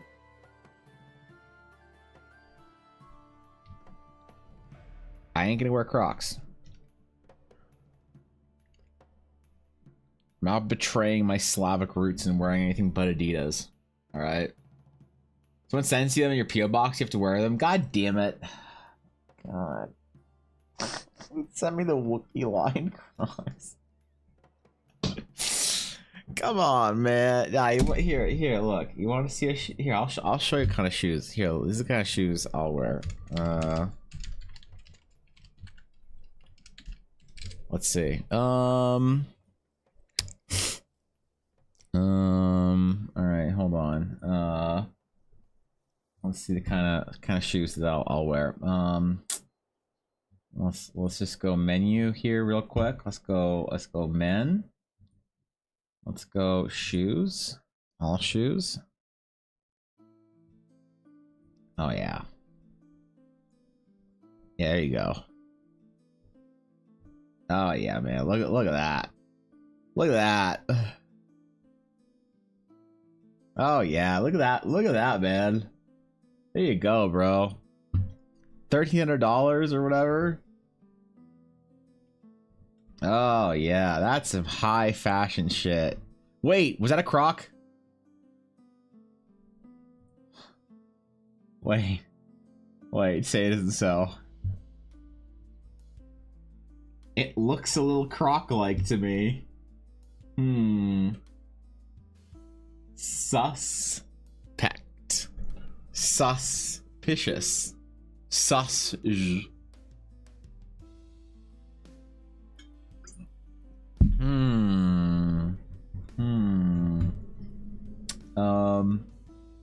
Yeah, I don't know, man. I guess I can't wear any. I guess I don't have good fashion sense, bro. Can't wear Crocs. Can't wear Louis Vuitton sneakers. Like, what am I supposed to do, bro? What else is there besides Louis Vuitton sneakers and Crocs? I don't know what other options there are out there. You know, I'll just wear whatever Ella puts me in, which is Adidas Ultra Boosts. Yeah, come on, man. It's a clog type of shoe. Yeah, there you go. See, the Crocs taking over, man. Apparently, but I'm hopping for. Wait, well, kayaking. Oh god. Yeah, but that's okay. So you're proving my point, Viddy. I don't go outside.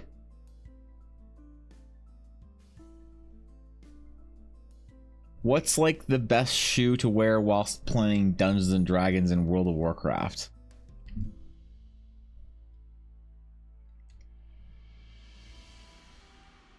That's the kind of shoe I need. D&D, WoW World of WoWcraft, Final Fantasy 14. The official shoe of doing nothing important in your life. For half hour now. Look at our hits. This is important, man. I'm learning stuff about the world here, okay? I'm learning shit about the world. I didn't know these things, man. This is why I like to stream. I like to talk to people from around the world about whatever weird things they do. Like wear Crocs. Or eat A&W Beyond Meat burgers. Slippers? With basic Crocs with the fur lining? Dude, I gotta wear slippers, man. It's so hot in the house, bro. I don't wear slippers. I got the window open. It's like 3 degrees out. These computers keep the house completely heated just on their own. Like, we lost heat in our entire like neighborhood, block, whatever. Or some shit. For a while, and I didn't even notice. I'm like, oh, why is it so cold downstairs? Meanwhile, it's like the middle of winter. There's ice storms out. The only thing we have is power. And my computer's keeping me nice and toasty, man. Did you keep computer set for stream or just one? Just one. Yeah, I'm not cool enough or a big enough streamer to merit having 2 computers set up for it. I would love to, because I'd love to have a computer to run stream off and a computer to run Photoshop off of, because occasionally I've had to end stream because something is going on with Photoshop and it fucks the entire computer setup and I need to restart, and restarting your stream is like really bad. It's like really annoying. So I'd love to have 2 computers set up, but I only have one. I have like 2 giant monitors plus my Cintiq, so I'm not at a problem with like real estate for stuff, but I did wish that I could have OBS on one screen and one monitor, and then have like the main monitor for whatever else, and then this one attached to a different computer. I'd probably do that. I'd probably have one computer have these 2 monitors, and then one computer just be run my Cintiq off of it. I wonder what that would look like. Because the problem is you need such a fat GPU to run Photoshop. So it's not like I can have like a budget computer for streaming and like a real computer for like everything else, because both computers, whether they're the computer that I would play things, you know, play games on, run the stream off of, whatever, or the computer I run Photoshop off of, both need to have like unfathomably good GPUs, which is rough. Do it, man. All right, I'll try. Okay. I just gotta buy another everything. I actually have a motherboard and RAM for a second computer. Where would it even go? That's where my computer goes. That's where my sub goes. That's where Una goes.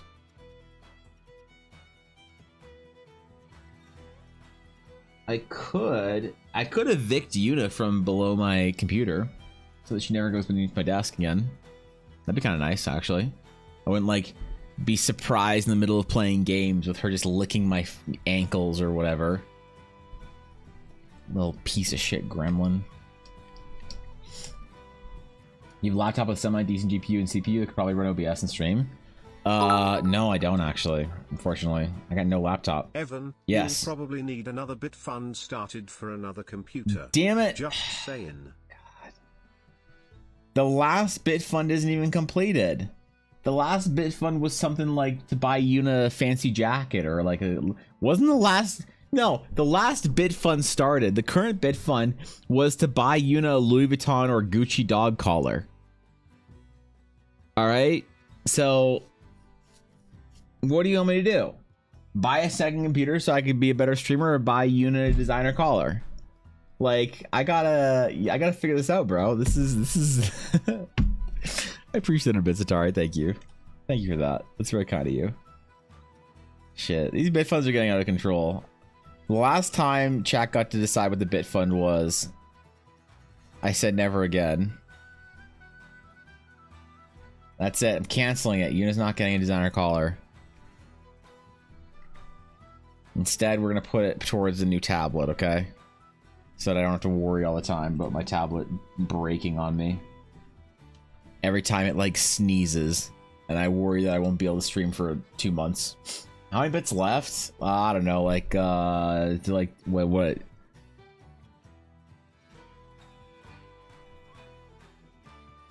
Like 40,000? Yeah, like 40,000 ish, you know? There you go.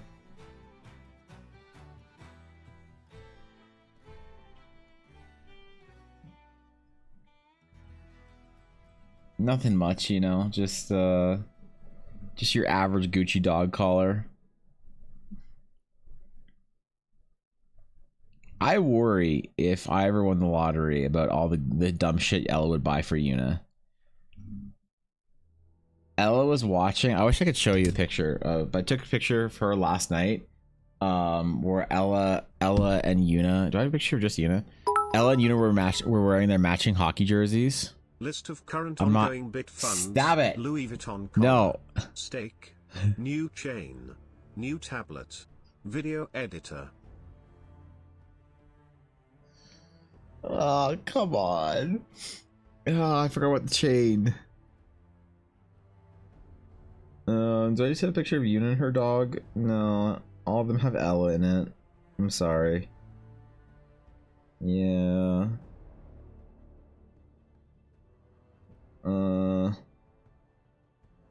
Maybe Yuna? No.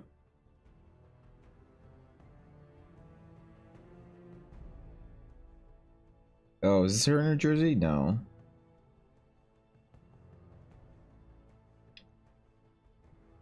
The only picture I have of Yuna on here is Yuna in a blanket, which doesn't count. So, I don't know, man. I don't know what I'm supposed to do here. I want to show you her in her jersey, but apparently not. Shit. Like half the pictures I have of Yuna are with Ella. So.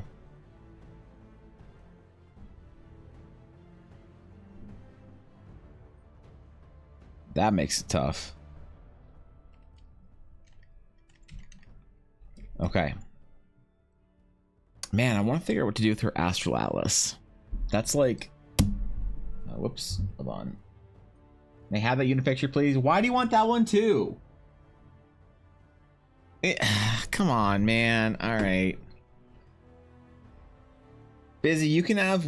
I'll make you pick. You can have only one of these pictures. Okay? You can either have...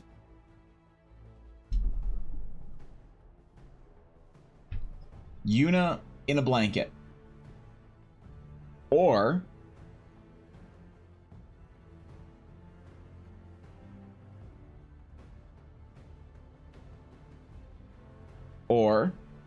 Yuna in a basket. Or teenage incredulous Yuna in her skeleton sweater, her Halloween sweater. And you could only have one. The other two, not only will you not get them, Busy, I will delete them from my phone. I will delete the other two from my phone. Okay? Ella doesn't have these pictures. You already have a basket? Wait, what? Do you have an Ella basket?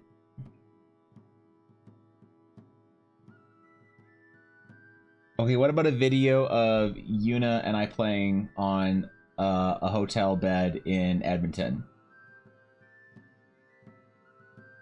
What about that? Shit. I'll delete that one too.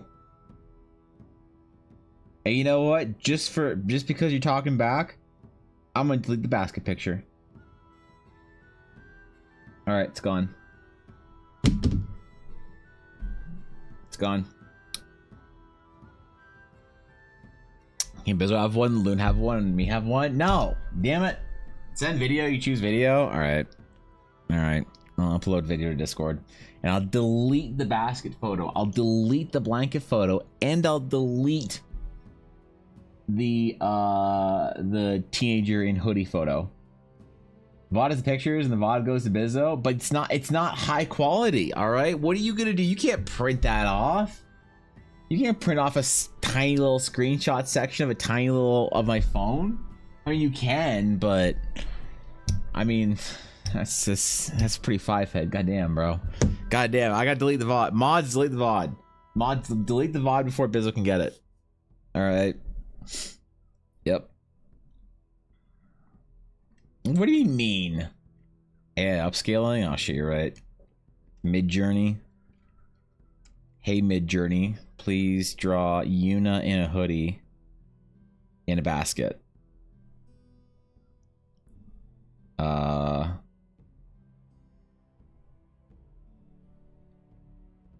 I guess the video of Yuna playing is pretty rare because you guys never get to see her, because I never bring her on stream when she's like trying to fight me. I only bring her on stream when she's like half asleep, so she doesn't just like try desperately to wiggle away and bite me and shit. I can delete it. All right, thanks, Blaze. Thanks for deleting it. Appreciate it, bro. Thanks, man. Blaze got my back. Deleting the video, the VOD.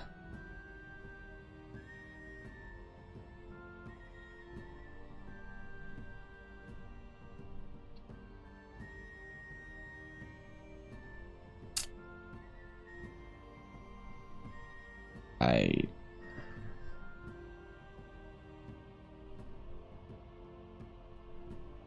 think we're almost good on this, actually. Maybe let's do the Atlas and then see where we're at.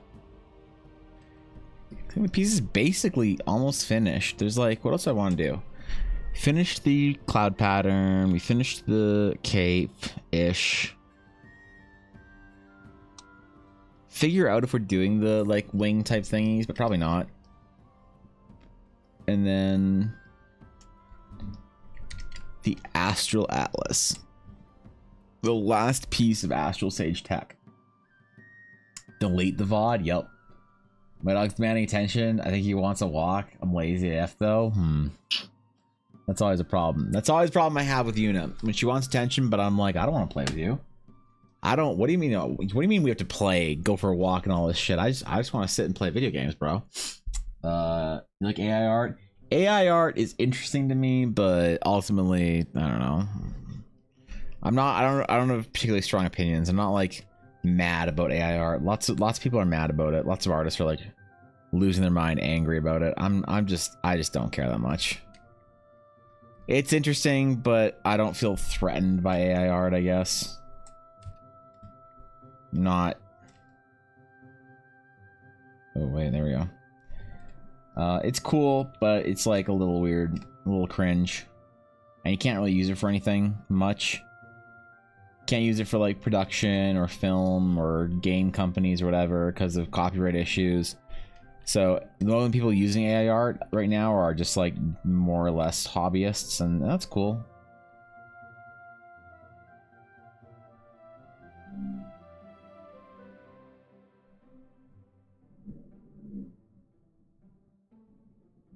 And maybe Niantic, we don't know. Yo, the server's Kool-Aided as well. I got a fresh pitcher ready to go. Now you can drink that one. Kool-Aid, the servers, not today. They don't need to be Kool-Aided. Keep the Kool-Aid for when I accidentally dox my anime list recommendations. Yeah, if I accidentally reveal my my anime list, then you can Kool-Aid the servers. That or my painting Spotify list. I don't want people getting judgy like the last time I did a personal music tour.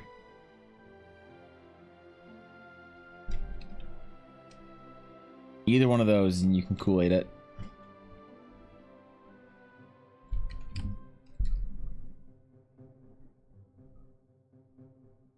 Okay, I wonder if Atlases are also supposed to be this like dangerous, or it's just this one.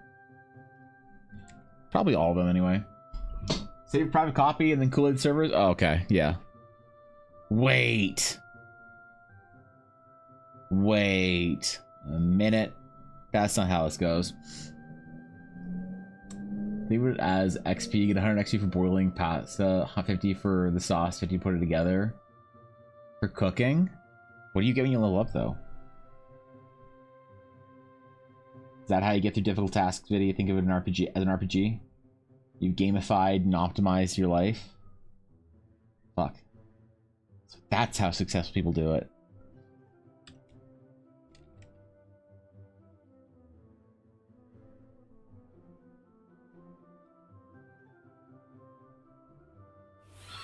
I knew an artist that once did that, actually. It worked out for her, so...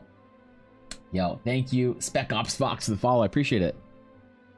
Welcome, my friend. Good to have you. I'm Ali's intern. Got to build a backlist worthy or a blacklist worthy file. Oh no. You're interning for Ali now. I thought Ali was interning for Blaze. Shit. These mod unpaid internships are getting out of hand. Cobalt's interning for Guapo. Thorkin's interning for Steph.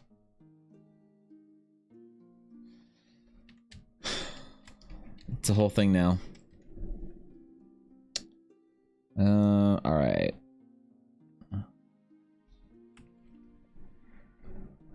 So I didn't really have a set in stone internal ring structure here for our Atlas, but maybe we need to actually like nail it down.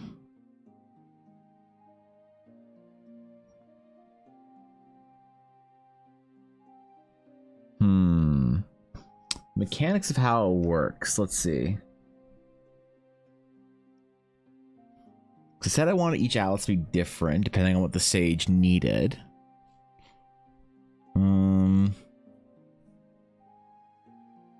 I have an intern? Yeah, you have an intern now. I'm Ali's intern? Yep. No, wait, who is... No, wait, wasn't Ali interning for Blaze now? I forget what I said. It was a whole thing, though. You can probably just ignore it. It's probably some dumb shit. I'm actually teach gamified techniques for my music lessons by splitting longer etudes or pieces into safe checkpoints. If you make a mistake in a chunk, you go back to the checkpoint. Works amazingly well and gets people practicing. There you go. There you go. That's pretty good. Yeah, my mom does some like teaching and stuff and like education teaching. And she talks about gamification a lot. At least I think. I don't know.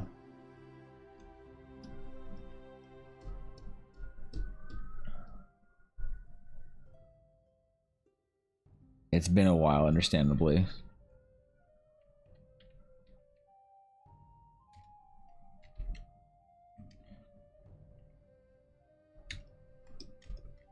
Apparently it can help. Help with the learning process. I believe in it. Also, I'm happy there was an excuse to use the word etude in chat today. So, thanks, Viddy. You have to get through an intern and become a mod? Is that how it works? Oh. Shit, that's a good plan. Bitso interns for Loon, who interns for Blaze, who interns for Bitso. Wait a minute. Yes. Yeah, wait, hold on. This doesn't work, does it? The question is, do any of them really deserve an intern? Appreciate the 100 bits, Viddy. Thank you for that.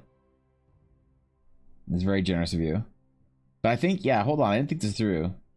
Why have we approved this intern structure here? Who approved this?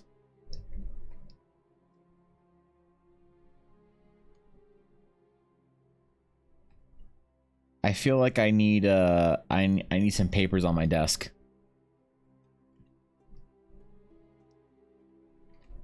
I need some explanations here pretty soon. Wait, who's Guapo intern then for? Who do I intern for? Oh my god, I keep hitting T instead of R to rotate. I need to rebind T from text to an additional rotate tool, so let's make more mistakes. Too late, she said yes? God. Alright. Well. There was the end of the peace in TDC. Peaceful days were upon us. And now an era of violence has begun. Some content HR. Wait, this is getting out of hand? Yeah. Wait, who's HR again? I forget.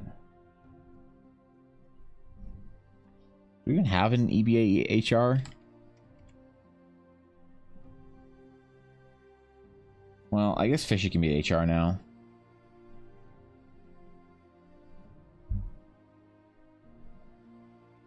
She seems like she could deal with complaints.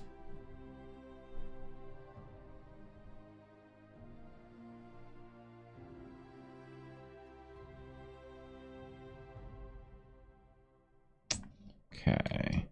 Does this fit with the other design? Eh, close enough. Remember, close enough to the original design is good enough.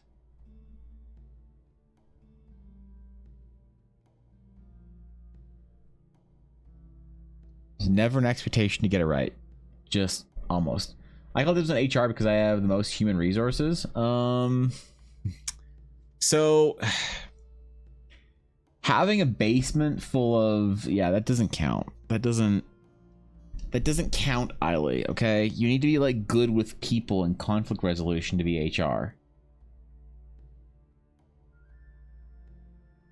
You need to be like I don't know, what makes for a good HR rep? Patience? Toby from The Office? Who's the marketing director? Oh, the marketing director I thought was my dog, but I could be wrong about that. It might still be Ella. I think Ella gave up her position as marketing director to take on her new role as CTO.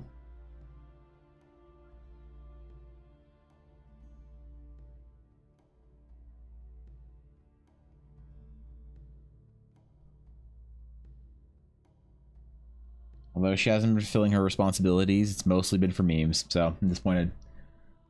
But Steph was CEO and Goldie was, I don't know, was Goldie's role of the companies actually. Steph, let's see, was she CEO? Because I always sign things as CEO of EBA, just so I can put more letters in, because it makes it seem more official when I sign things with many letters behind my name. So CEO, EBA, PVC, 123, yeah. BDES, TDC.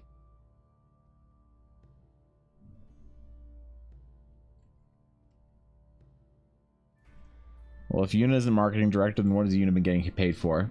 So, amazing conflict resolution? Okay.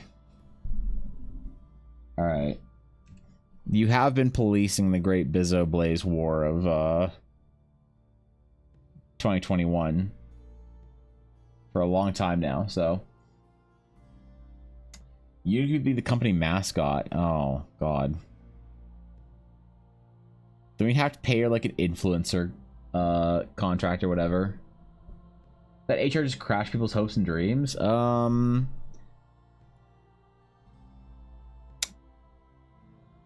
mean, you're not wrong. I don't know. I've never worked anywhere with HR, so.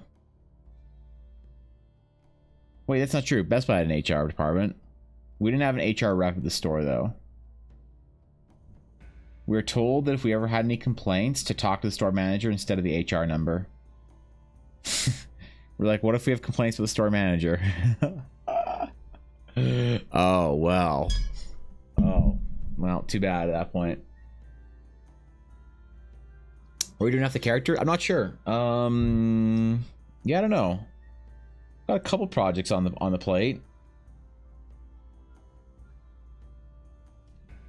I mean, tomorrow we have design requests all day. So it'll be stuff from chat. I don't know if we'll finish this character all the way off before stream ends. Probably, though. I hope so. I just never like to plan that far ahead into a stream. Of course, Edition 4 5e, everyone who was annoyed, or anyone who's anyone was playing the legendary 4th Ed, no one totally forgot about it or thought it was a video game. No one felt like the options were limited. 4th Ed didn't exist. It was just 4th Ed was a Matrix-like dream that D&D players had. Yep. 3.5 wasn't a real D&D edition. It was a propaganda by Pathfinder to make you feel like you're actually playing real D&D. So, yep. When does war even begin in the first place? What are we fighting for? What are Blaze and Bizzo fighting for? I don't know anymore, honestly. At this point, it could be anything. You could tell me it was something petty or something grand.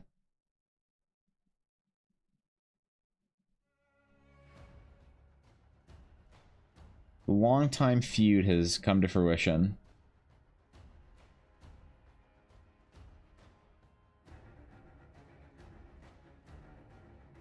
Like those stories of old feuding families from Appalachia or wherever.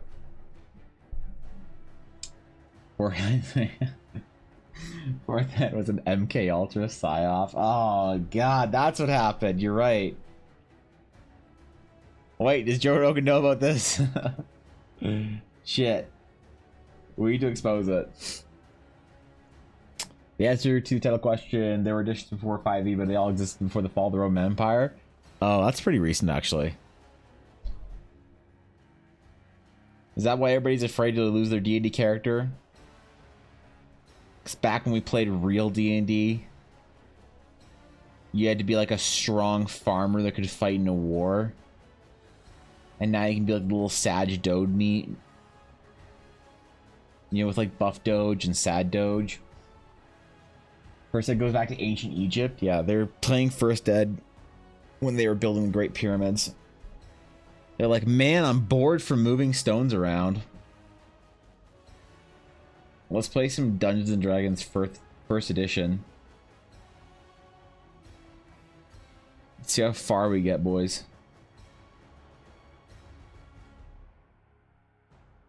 I wonder what it was like to be around when D&D First Ed came out.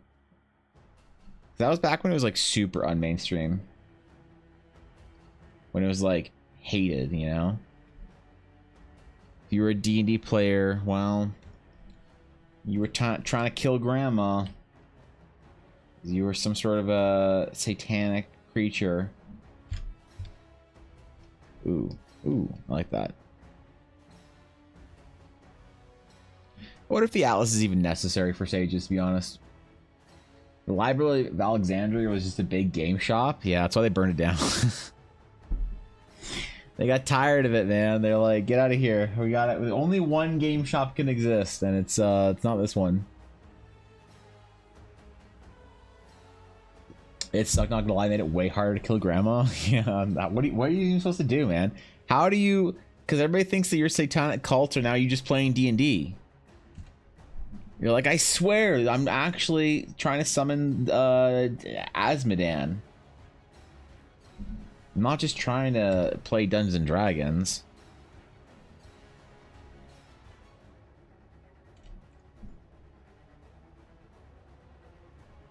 To be fair, I started playing D&D in 3rd edition, so... I'm basically a D&D zoomer. If D&D editions or social media platforms, 5th Ed is definitely TikTok. 4th Ed, what's 4th Ed? 4th Ed would have to be Instagram. 3rd would have to be... No. 4th Ed would be Twitter. 3rd would be Facebook. 2nd edition would be MySpace. And 1st edition would be IRC web chats. There you go. It's not a Twitter MySpace kid, I guess. Or a Facebook kid. Still a satanic creature trying to kill grandma, excuse you. Okay, I'm sorry. See? That's what I'm talking about, man. Figure hobbyists got out of hand, decided to make figures permanent fixtures. Yep. Can't use the Sphinx in game. Nope. Nope. Map got a little bit too big. Yep. The pyramid and the Sphinx are just game pieces. No one realizes it. My grandma has finally started to accept that her grandkids play D&D, but she gets mad when we talk about MTG. Oh, really? Actually? I don't think my grandma knew what any of this shit was. I think she was just disappointed in general that I was, you know, an artist or whatever.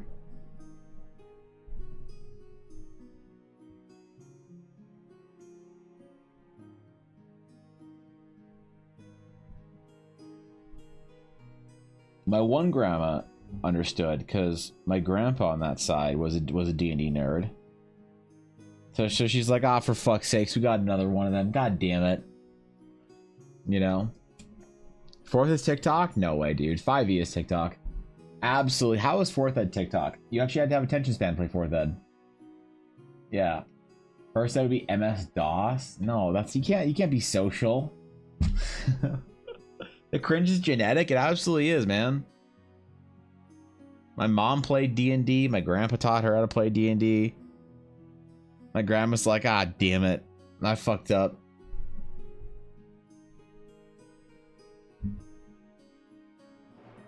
I'm a family of losers and weirdos. They're all playing EverQuest and shit. My fiance's grandma thought Pokemon were little demons. Well, I mean, all right, they kind of are. Like, you know. Look, was she wrong though? Her impression of MTG is from what my stepmom told her, a game based around ritual summoning of demons and devils. Oh, why do we have to let people explain things? Why can't I remember, okay, when I was at the game store, my manager was always so cringe where people would come in, they'd be like, hey, so what's Magic the Gathering? And he'd be like, well, it's like playing a combination between poker and chess. And they're like, ooh, I know those games. And he's like, but instead of chess, it's wizard's chess. And oh, come on. Is that any better than just saying it's about summoning demons and shit? Does that make Pathfinder Skype or TeamSpeak? Pathfinder is like... God. Pathfinder is like Pixiv, or sorry, not Pixiv, Pixo sites. Or whatever the websites were that you could make. What was the alternative to MySpace at the time? Fuck. Have I even Trello? Oh no, there's just a bunch of like European dudes just like saying heinous things on the server while like a music boss blasts hard boss. Not again. Come on, bro.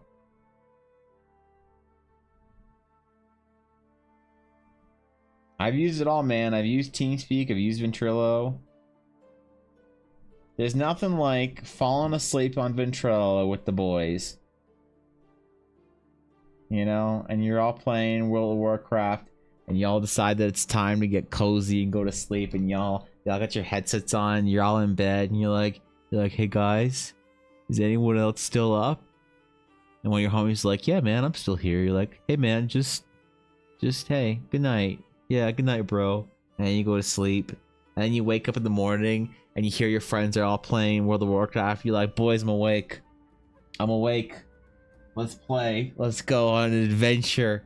Let's go find a magic sword together and kill the Lich King or some shit. That was a good time, man. No one else did that? Just me? Alright, fine, whatever. Let's go on, Soja. When we do sieges in Aeon, our whole faction join the vent chat. That's unfortunate. That is unfortunate. When you have the whole raid or the whole faction on vent chat, and you're like, ah, shit, someone's yelling profanities and obscene terms. All right, who is it? Someone's got their mic open. Someone's like yelling at their mom. You know, like in the way that like only like a 13-year-old white kid from the suburbs can yell at his mom. And he's just doing it on Discord or Ventrilo. Absolutely. That's the vibe for it. Sounds entirely wholesome. Yeah, bro. Playing old school Warcraft was like, it was a time, man. You know, you'd go to sleep with your like Ventrilo or whatever, or TeamSpeak like open and on, and you have your headphones right beside your pillow, so that if they needed you for a dungeon, they could yell loud enough and wake you up. And then and so you wake up and go, you know, do a dungeon, because like the East Coasters would get on super early on the weekend. They'd be on at like 6 a.m. my time. Like, yo, we gotta go do a dungeon, we gotta do our heroics, get our badges of justice, man, get up.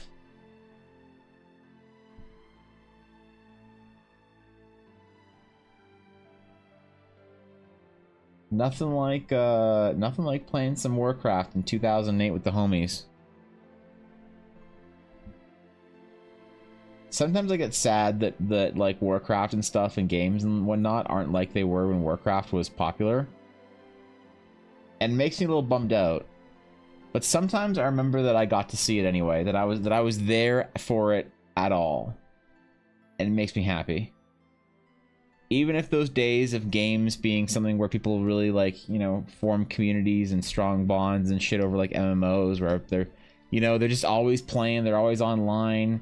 You always see, you log on every day after school or work and you see all your friends on your friends list. You're like, oh shit, what are we all doing today, guys? What adventure are we going on? Even though games aren't like that today. Even though games are mostly a disappointing microtransaction-ridden wasteland, I'm still happy I got to see it. That I was there for it. And I won't ever forget about it because those were the best fucking days. TTRPG nerds, what is the Google Plus of TTRPGs? The Google Plus of TTRPGs, unfortunately, is GURPS. No one wants to hear it, but everyone knows it's true. They weren't scuffed if you weren't top brass. You were muted. Oh shit, we got some serious Aeon in here. The reason you were in there was to listen to orders and where to move. Got to the point the leaders would be in Skype, and each leader would be in vent channel with 200 people ordering them around to coordinate players. That is hilarious. That is some top level degeneracy. I love that about small niche MMOs like Aeon. Or Black Desert or whatever. You know? Was Google Plus? Really? You never got on Google Plus, Thorkin? You never had Facebook, Instagram, Twitter, and Google Plus? Google Plus was Google's attempt at a social media network. It was like a mixture between Twitter and LinkedIn. I don't know how to describe it.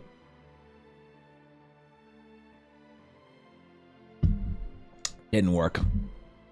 I remember they actually shut it down. I don't think you can even go to Google Plus anymore. Like, I think you can still go to like MySpace and Facebook and shit. Wait, Facebook's still huge though. So yeah, of course you can still do Facebook. It's crazy to hear people talking about like I heard some like game influencer dude that was talking about Diablo, talking about like how people are mad about the current season, talking about it in Facebook groups, and I'm like, what the fuck? Anyone still uses a Facebook group that isn't like a new mom or like an anti-vaxxer or some shit? I didn't know like gamers used Facebook groups. Is Facebook coming back? I didn't know about it. I was, I'll admit, I was taken off guard when he said that. I purged my Facebook years ago, and I've never had the desire to go back, really.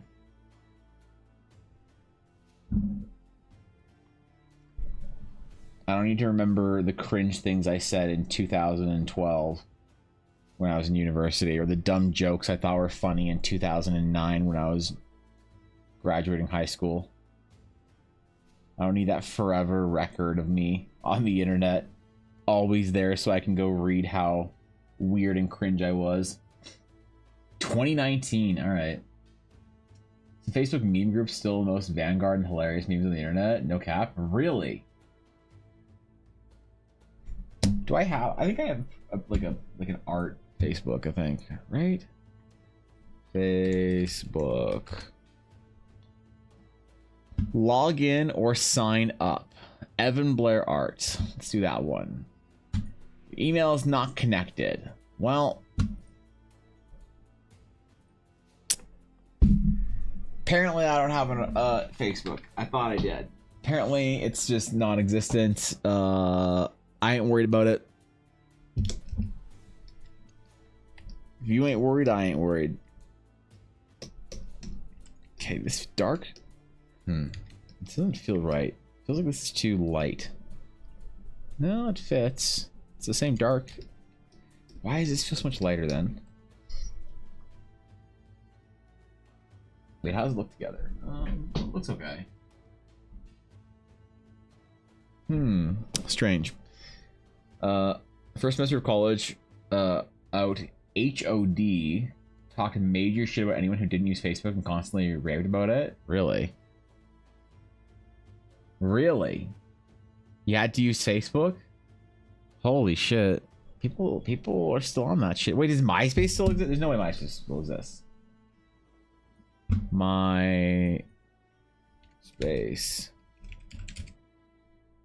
MySpace feature content on MySpace. It still exists? What?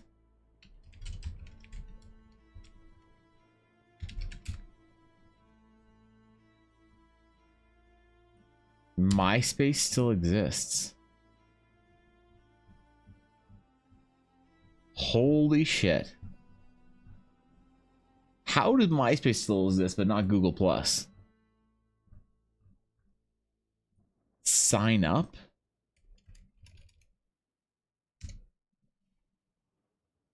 I don't think so. I think I'm good, MySpace. Founded 2003. Wow. People say Twitter's dead now, but I think Twitter's hilarious. Twitter's so much better than it was like before Elon bought it because no one cares of him anymore. And people who like assumed that Twitter was this like sacred ground of like public decorum are now like in the mud with the rest of us. The rest of us who have been on the internet for years and really know the true face of Twitter are enjoying it. Yeah, but just Twitter and Instagram, I guess that's all I have now. Fuck.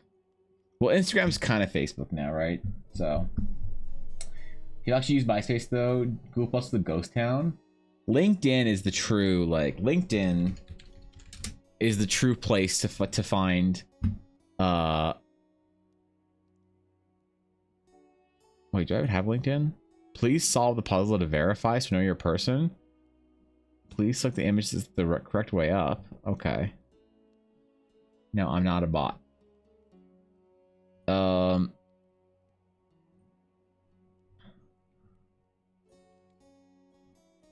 Yeah. Yeah, I have LinkedIn. I forgot about that. I made a LinkedIn as a meme. And I just left it, so I forgot. I forgot that I still have it. Love deleting that account, really? You don't like making connections with people? I get messages from people every once in a while asking if I'm interested in a lateral move, or lateral career move, sorry. Corporate people freak me out, man. Like truly corporate people that can speak corporate like naturally. It's as weird as like Twitch Andes and Twitch Frogs being like, yeah, it's PogChamp. It's like people don't understand what the fuck you're talking about. I don't understand corporate Andes either. I can't speak corporate. But it's like such a big world, man. They're like LARPing so hard.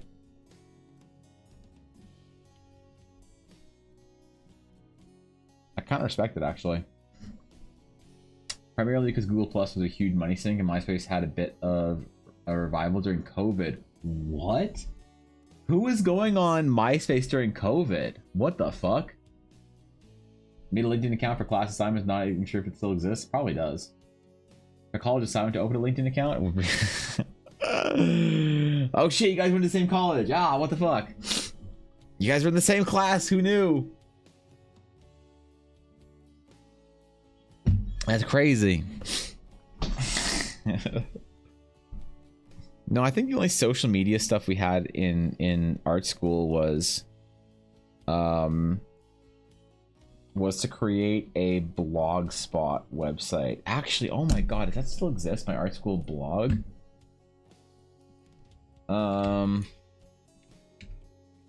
Let's see. What did I title it?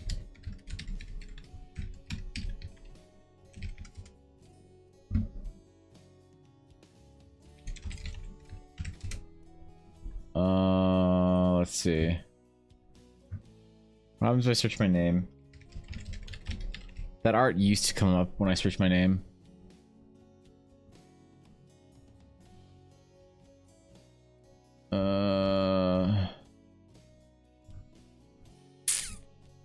Maybe not anymore.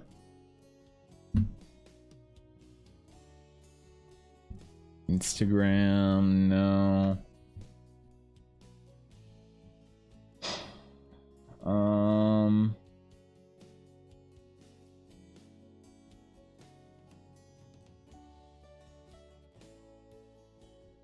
Yeah, no. I think that site's dead. Damn it, that would have been cool to see what the kind of stuff I was posting in art school.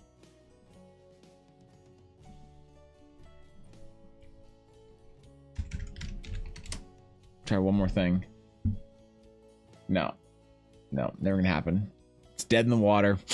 Oh well. I had a WordPress account for my general English class. Oh shit. WordPress. God, we had to learn WordPress too. It's not like social media though, is it? We had to learn how to do WordPress development for one of our web classes. Here's how you install a template.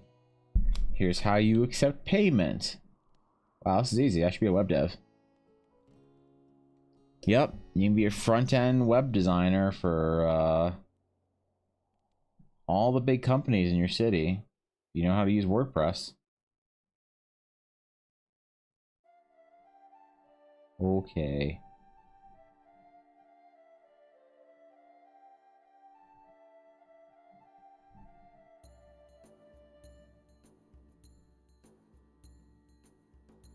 I guess I'll figure it out.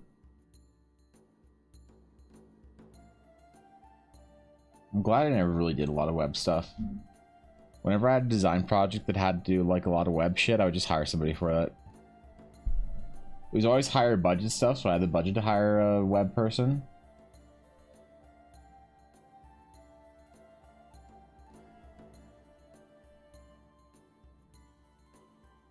I think this is good now. We just gotta figure out the internal astral atlas thingy. So where, I wonder if I can just use this, to be honest. Hold on.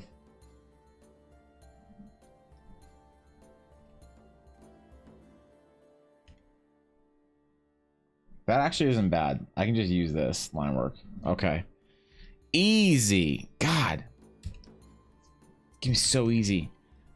All right, how does it look at the sketch? Ooh. Okay. What else can you do for this design?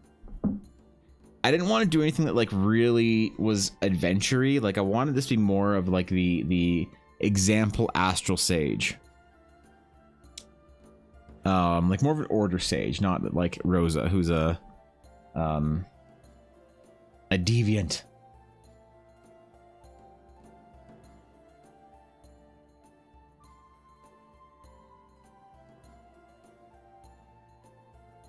I think it's good, honestly.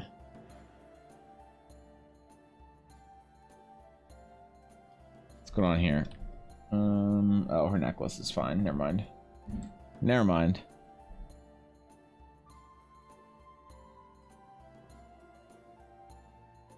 I think we're almost done. I want to like not look at this for 5 minutes and then look at it again. I need to give my eyes like a break so that I don't like. So I can look at it again, figure out if there's anything wrong with it. So I'm gonna go do what I always do. I need to take a break from my art on stream, and we're gonna go make fun of Reddit for like 5-10 minutes, and then I'm gonna look back at my thing. All right, what's popular on Reddit today? What can we make fun of? Let's see. Let's see what do we got here. Your whole party needs to pick a single class. What is it? Be facing unknown dangers in unknown environments. All sorts of enemies are possible, but the whole party has a single class and no subclass beyond what's in the basic PHP. Which class do you pick for maximum survivability and versatility? Absolutely, the answer is Paladins. I don't think there's another answer here acceptable. Someone would have to make a really good case for another class other than Paladins. If you had 5 Paladins, you'd be fine. You could kill everything. You could have a tanks. You could have healers. Druids? That's a wrong answer. Stealth infiltration? Actually, that's not a bad idea. Yeah, wait. Druids actually maybe acceptable. Why cleric, bro?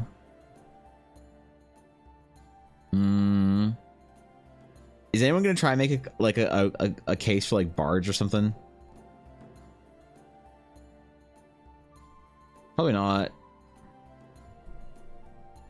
Party of 6 summons 48 cows. Wait, what? I'll pick druids. Yeah, druid would actually be pretty good too. 5 wizards would be hilarious until you literally get 1 goblin in melee and then everyone's dead. All right, I go for cleric. They've got a good spell selection, including healing, and are reasonably hard to hit with a D8 hit die. Not be amazing in melee, but you could do a lot worse. We found Vidi's alt. Sells most damage types, secure debuffs, tanky. Yep, there it is. 5 artificers? Stop. Stop. Is AC supposed to be assumed? Asking a DM and a player, should a DM and a player, or should DM ask a player what their AC is each attack, or should they know their AC and tell them when they get hit? I played Oath of Glory Paladin at 14 and get Glorious Defense next level up. Should my DM tell me his attack rolls, or should I just gamble with it each time someone gets hit? Wait, what? Does X hit response should be yes or no from player? Yeah, why? Wait, what? Why is that not the... Does ridiculously high number hit? I'll have to check my sheet. Yeah, I like doing that. I'll be rolling for a boss or something. I'm like, does a 31 hit? And they're like, my AC 17, Evan. I'm like, oh, crazy. That's crazy, bro. DM always knows players' AC? Yeah, when's this ever a question? If the D should the AC be assumed and hidden? No, what the fuck, man? You just ask him if it hits, and then the player tells you if it hits or not. I don't know. Here's the thing. I never know what kind of weird mechanics or things you have going on your character. I have no idea what buff you have or what extra shield you have or whether you're wearing like latex socks or some shit. Like, you tell me, man. If you're all bard, your chance to seduce every enemy you encounter will be astronomical. That's true. If you have each bard seduce one enemy per day. Does a 31 hit? I don't know if Vidi does a 31 hit. Yeah, come on. I love that, right? I love that. Because sometimes I'll say that, like, hey, does like a 42 critically strike you? And they're like, alright, you piece of shit. My player wants to be a Roomba, help? What the fuck? This is truly as stupid as it sounds. So I'm going to do a campaign with a few of my friends, and one of them wants to be a Warforged, which obviously I have no problem with. What do you mean, which obviously I have no problem with? Who doesn't have a problem with a player in their game being a Warforged? All right, let's assume that we don't have a problem with Warforged. Let's just put our biases aside. But then he got the idea he wanted to be a Roomba, like with knives attached. At first, I plainly said no, but he refused to let go of the idea, so I tried to come up with an idea that might work. I said he could have a humanoid form and he could sort of wild shape into a Roomba, but as a Roomba, he would have severe disadvantage to like everything, but he would also be difficult to hit. But he refuses to have any disadvantages and wants to have his normal stats. Please help, I'm utterly lost on what to do. Update, he wants to be a Roomba or Mecha Godzilla. Background for most guys, also my brother. Okay, so I was about to say stop playing with him. I keep adding new information, but I'm being a bit dramatic with the subject. I'm only annoyed in a silly way. Yeah, here's the thing. This is clearly a meme post. And I bet you anything there's people in the chat answering like trying to show off how smart they are. By like answering this question like or super sincerely. Like this right here. Whatever this giant paragraph is somebody answering way too seriously the question of what do I do when I play Lost Year Roomba. Right? The DM says no, a 31 does not hit, just straight faced. Yeah. You heard this story before, really? Maybe it's an old copy pasta or something for like karma. Why there's so many players who want to be Roombas? Maybe.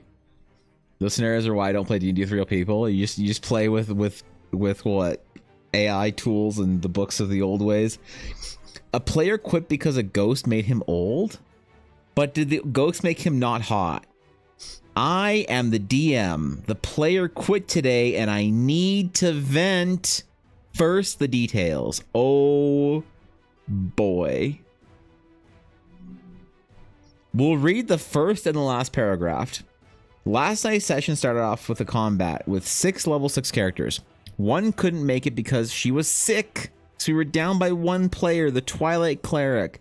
They faced off against 4-star spawn manglers and a ghost. This is a deadly encounter for a 6 level 6s. I ran an encounter in a 4-story tower.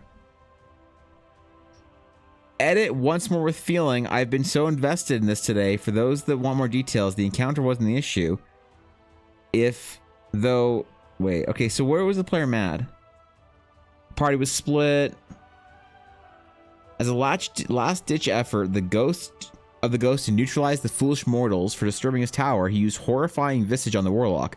The warlock is also a beautiful young Aasimar. He rolled a save. It was a terrible failure.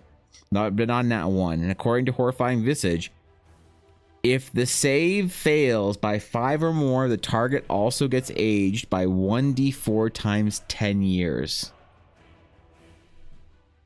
Can be reversed by the greater restoration only in 24 hours. Of course, he rolls a 4 and aged 40 years.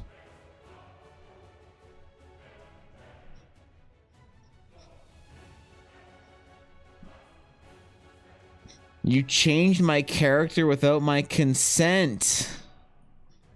The player said that you changed his character without consent. I do not consent to you rolling dice and having mechanics and effects happening to my character. I do not consent to losing the game. I don't consent to this natural one. Wow. Wow. This guy, here's the thing. They have a game for this guy. What is it called? Wizards? What is it? Like Wizards 101? What is it called? Wizard 101? Yeah, this game came out in like 2008 or something for like 12-year-olds and 9-year-olds to play. What's it called? Is it called Wizard 101?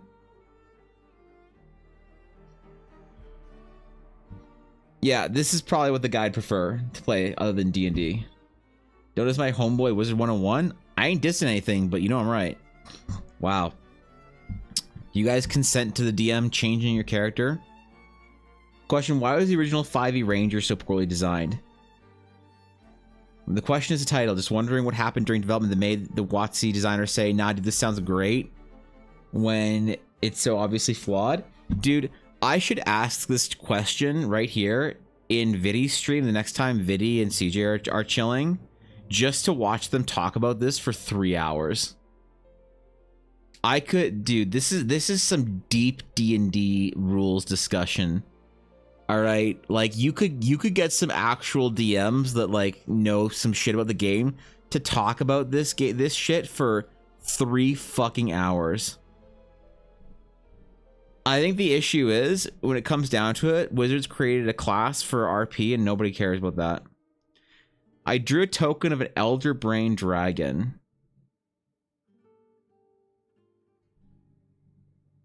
Squishy. I can't find a group that wants to more than to out-funny each other. Uh-oh.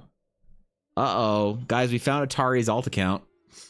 Don't come back to my favorite class like this. I'm just saying, you'd have things to say about it. I'm not saying anything bad about it. You just have things to say.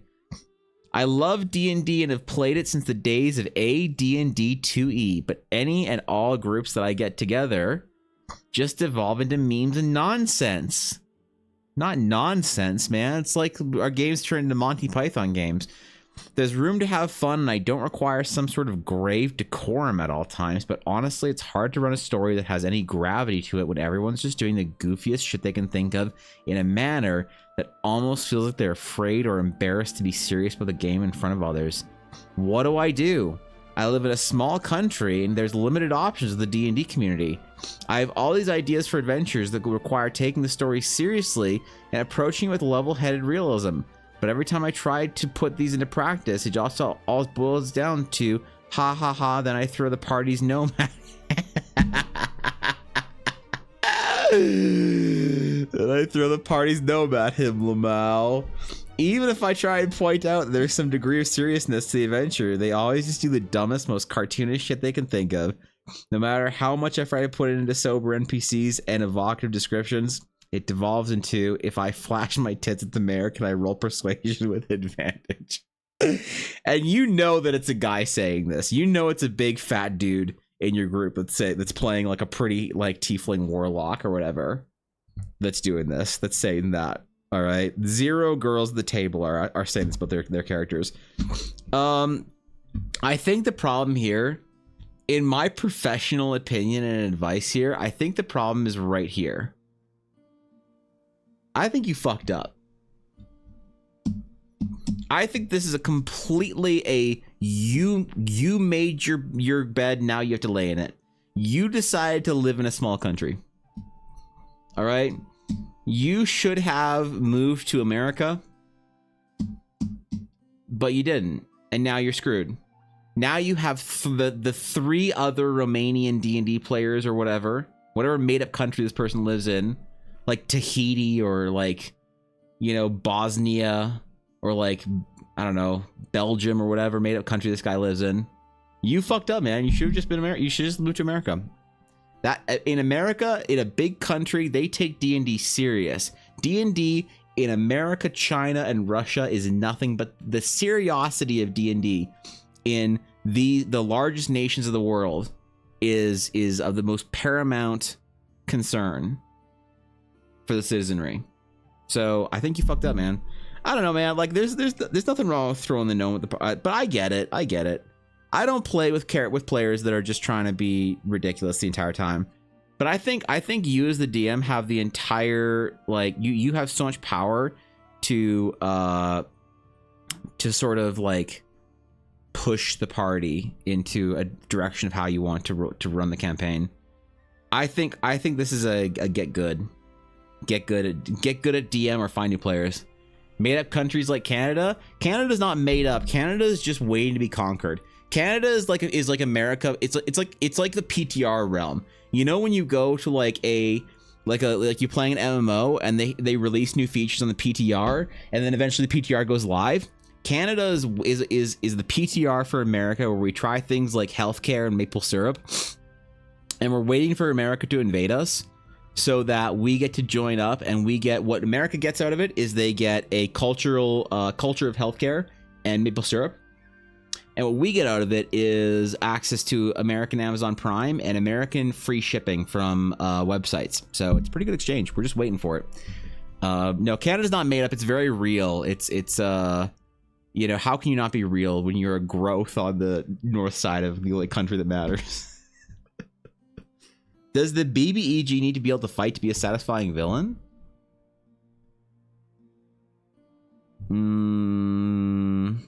Probably. I think so. Unless, because then it's not it's not your BBEG. It's like it's a villain in the campaign, but I think they need to command something. I guess if you have like a commander type, but there needs to be something that fights very personally for them, or that they can like replace themselves, like a Vader to the Palpatine type thing. What is your DMing ratio? Depending on where you live, D&D isn't the most popular game. Like most of the popular TTRPGs in Germany is Shadowrun, for example. Really? No shit, that's awesome. I'm actually really surprised to hear that. I didn't know Shadowrun was like big in Germany or whatever. I thought Shadowrun was always like really niche thing. That's really sick, actually. That's cool. Dude, Shadowrun's awesome. That's really interesting if there's a lot of Shadowrun players in Germany. I'd be curious to see like what, there's no way to get this data because like how could you, Nick? But like I'd be curious to see what RPGs are the most popular in different countries, especially across Europe. Because like Europe, the one thing about Europe is that you guys know how to game like on tabletop so much better culturally than we do in NA. Hell, most people refer to like interesting tabletop games as Euro games for a reason. So you guys like have, there's cool shit like you hear that like, oh, there's like Shadowrun's popular, or like, oh, you can find a table for this game or that game. I'd be curious to see across like, you know, from Spain to Poland and everywhere in between, like what the most popular games are. But Shadowrun German is pretty cool. I was thinking in the last 4 years, I've DM'd more than 400 sessions, and I've been a player in 5. So I've played about 1 in 80 sessions. What's your DM ratio? 1 to 100? 5v2 to 1? What's my ratio since 5e came out?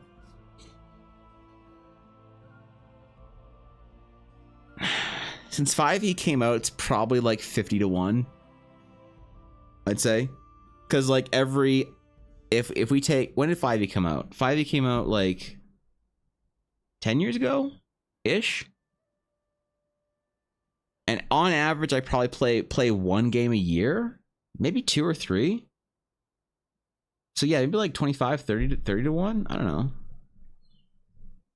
I assume there's lots of DMs that have a ratio of like 2 to 1 or 3 to 1 or whatever, you know, or like 1 to 2 or something like that, you know. 2014. Oh shit, 9 years ago. Fuck yeah. So that's a long time.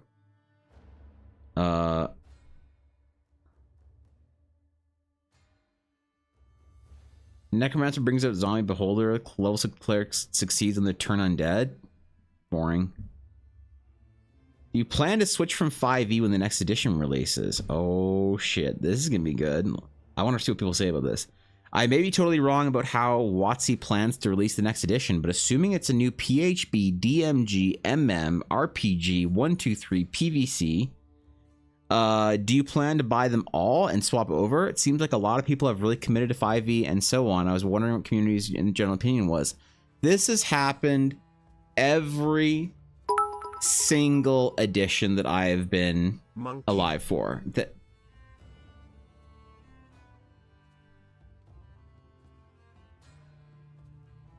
You can't just name the meta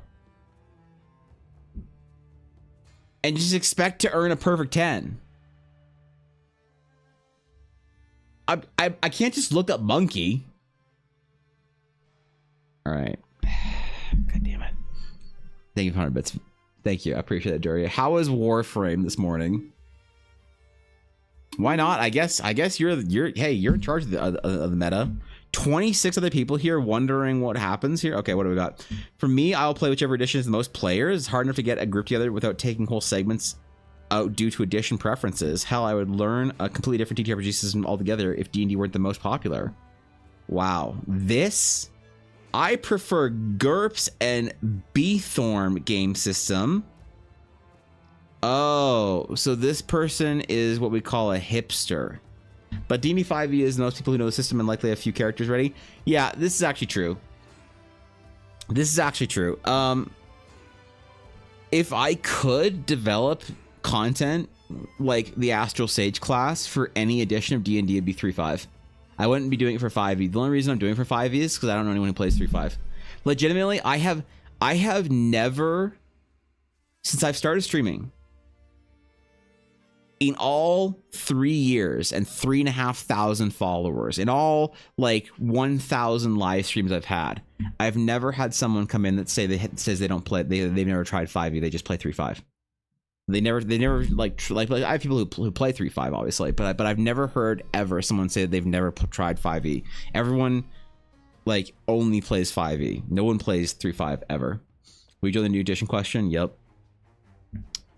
Morkborg. Is Morkborg good?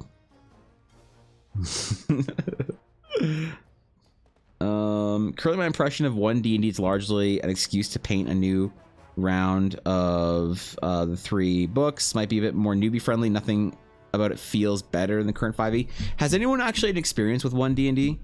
Because I haven't like I don't care. Honestly, I don't care about 1D&D because it's not set in stone, right? There's just a mass amount of like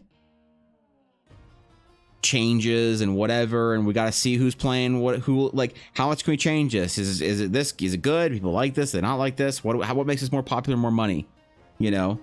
I don't care until it's done. It's like I don't care to go on like PTR realms on World of Warcraft. I don't care about testing the new Fury Warrior changes if I don't know what the Fury Warrior set bonus is gonna be.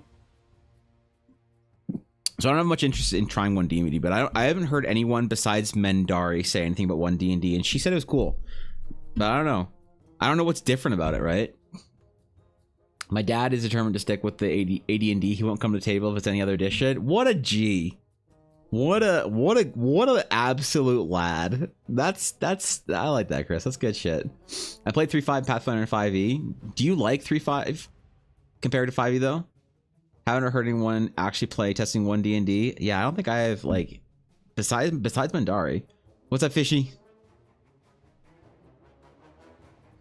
I don't know, man. I think it's cool. I'm not gonna play test until it's out.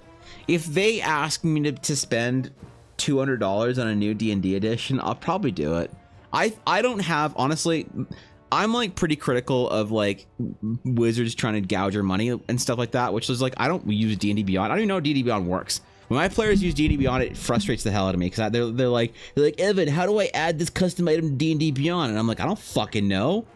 You write it on your character sheet and then you write what it does, idiot. Like, I don't know how to use D&D Beyond. I don't give a shit about that shit. I'm not gonna pay extra money for the books. Yeah, if you like D&D Beyond, great. It's a fantastic tool. Go for it. I prefer the character, the physical character sheet, but I'm critical about like double charging for physical books and then charging the same amount for digital books. That's fine. I can be critical about that. But I think that if they come out with an entirely new edition, asking you to spend $200 on a new set of books is perfectly reasonable. You're going to buy those 3 books and you're going to play D&D for hundreds or thousands of hours over a 5 to 15 year period before the next edition comes out.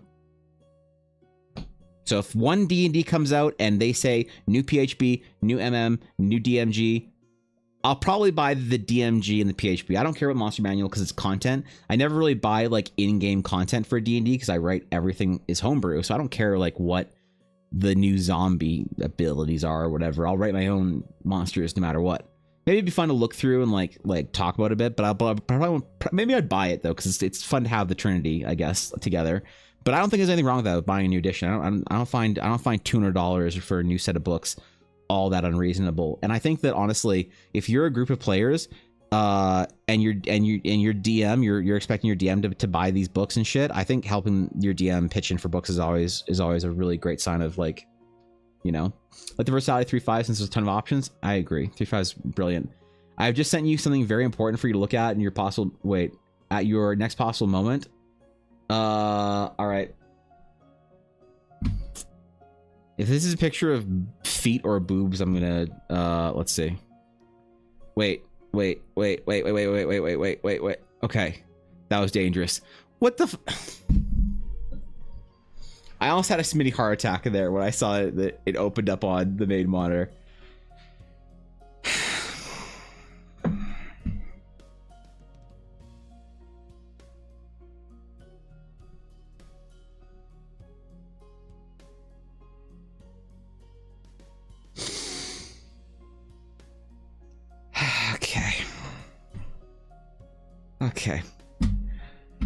Okay. All right. That's, yeah. 1D should be called 5.5. How much different, like how different it is from 5e. Also making actual character journals, my character sheets easy to remember. Do you like do physical stuff, Fishy? Hold on, let me catch up in chat real quick. 1D supposed to be just an updated 5e, new book's not needed. So it's like a patch? I'm never gonna remember that. Takes a lot to make me sit down and learn a new system. Yeah, I think that's true for a lot of people. One thing that makes me consider changing over new edition is proper challenge rating. A proper CR in D&D? You're crazy. The Maid Flayer, that's pretty good. You need this in your life? Do I? Stop it. Stop it, Fishy. Eileen's leaving a puddle. You need to, she's melting right now. You can't just have me bring this up on stream. All right, we need to re-solidify Eiley. She's just viscous now, just flowing through the cracks, just melting into the Mind Flayer. I'm still appreciating that. Sorry, Eiley. Sorry. Oh, Fishy, I decided with because you're here, I decided for Scarlet that Astral Sages canonically have no toesies. Yep. They don't have exposed toes, but there's still the impression of toes. So it's like a little bit of toes, but not really toes. It's like toes enough to make toes enjoyers happy, but not enough toes to make people on Twitter message me for weird requests. Totally supposed to be an update with no new books needed, but they're making up so many class changes and systems that you'll have to rebuy everything. Yeah, I mean, come on. Like, oh, you don't have to rebuy it, but it's like, okay, what does this thing do? What does that thing do? I don't know, man. We should write. Yeah, all right. That's interesting. They will lose a shit ton of money making and printing these books that will not sell, and then blame the community and somehow make the shit worse. There's a shit ton of money making and printing those books that will not sell, then blame the community and somehow make shit worse. This is the most based Wizards take in 2023. They won't make money, they'll blame the community and somehow do something to just make it worse. No, I don't know. I think they intend on it going like completely digital. I would be very surprised if there was a one D&D physical book available.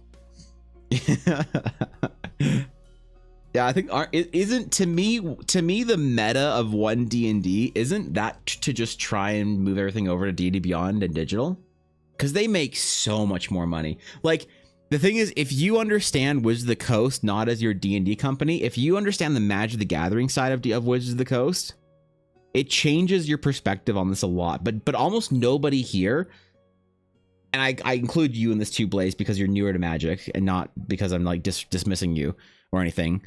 Almost nobody here that I've ever talked to in chat understands Wizards of the Coast on the Magic the Gathering side.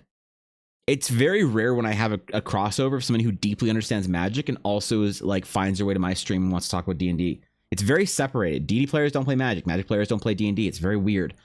And the ones who do casually dabble, but very few people understand Wizards of the Coast Magic the Gathering. Like, they've played like competitive Magic, or they've worked in and around like the secondary market for Magic.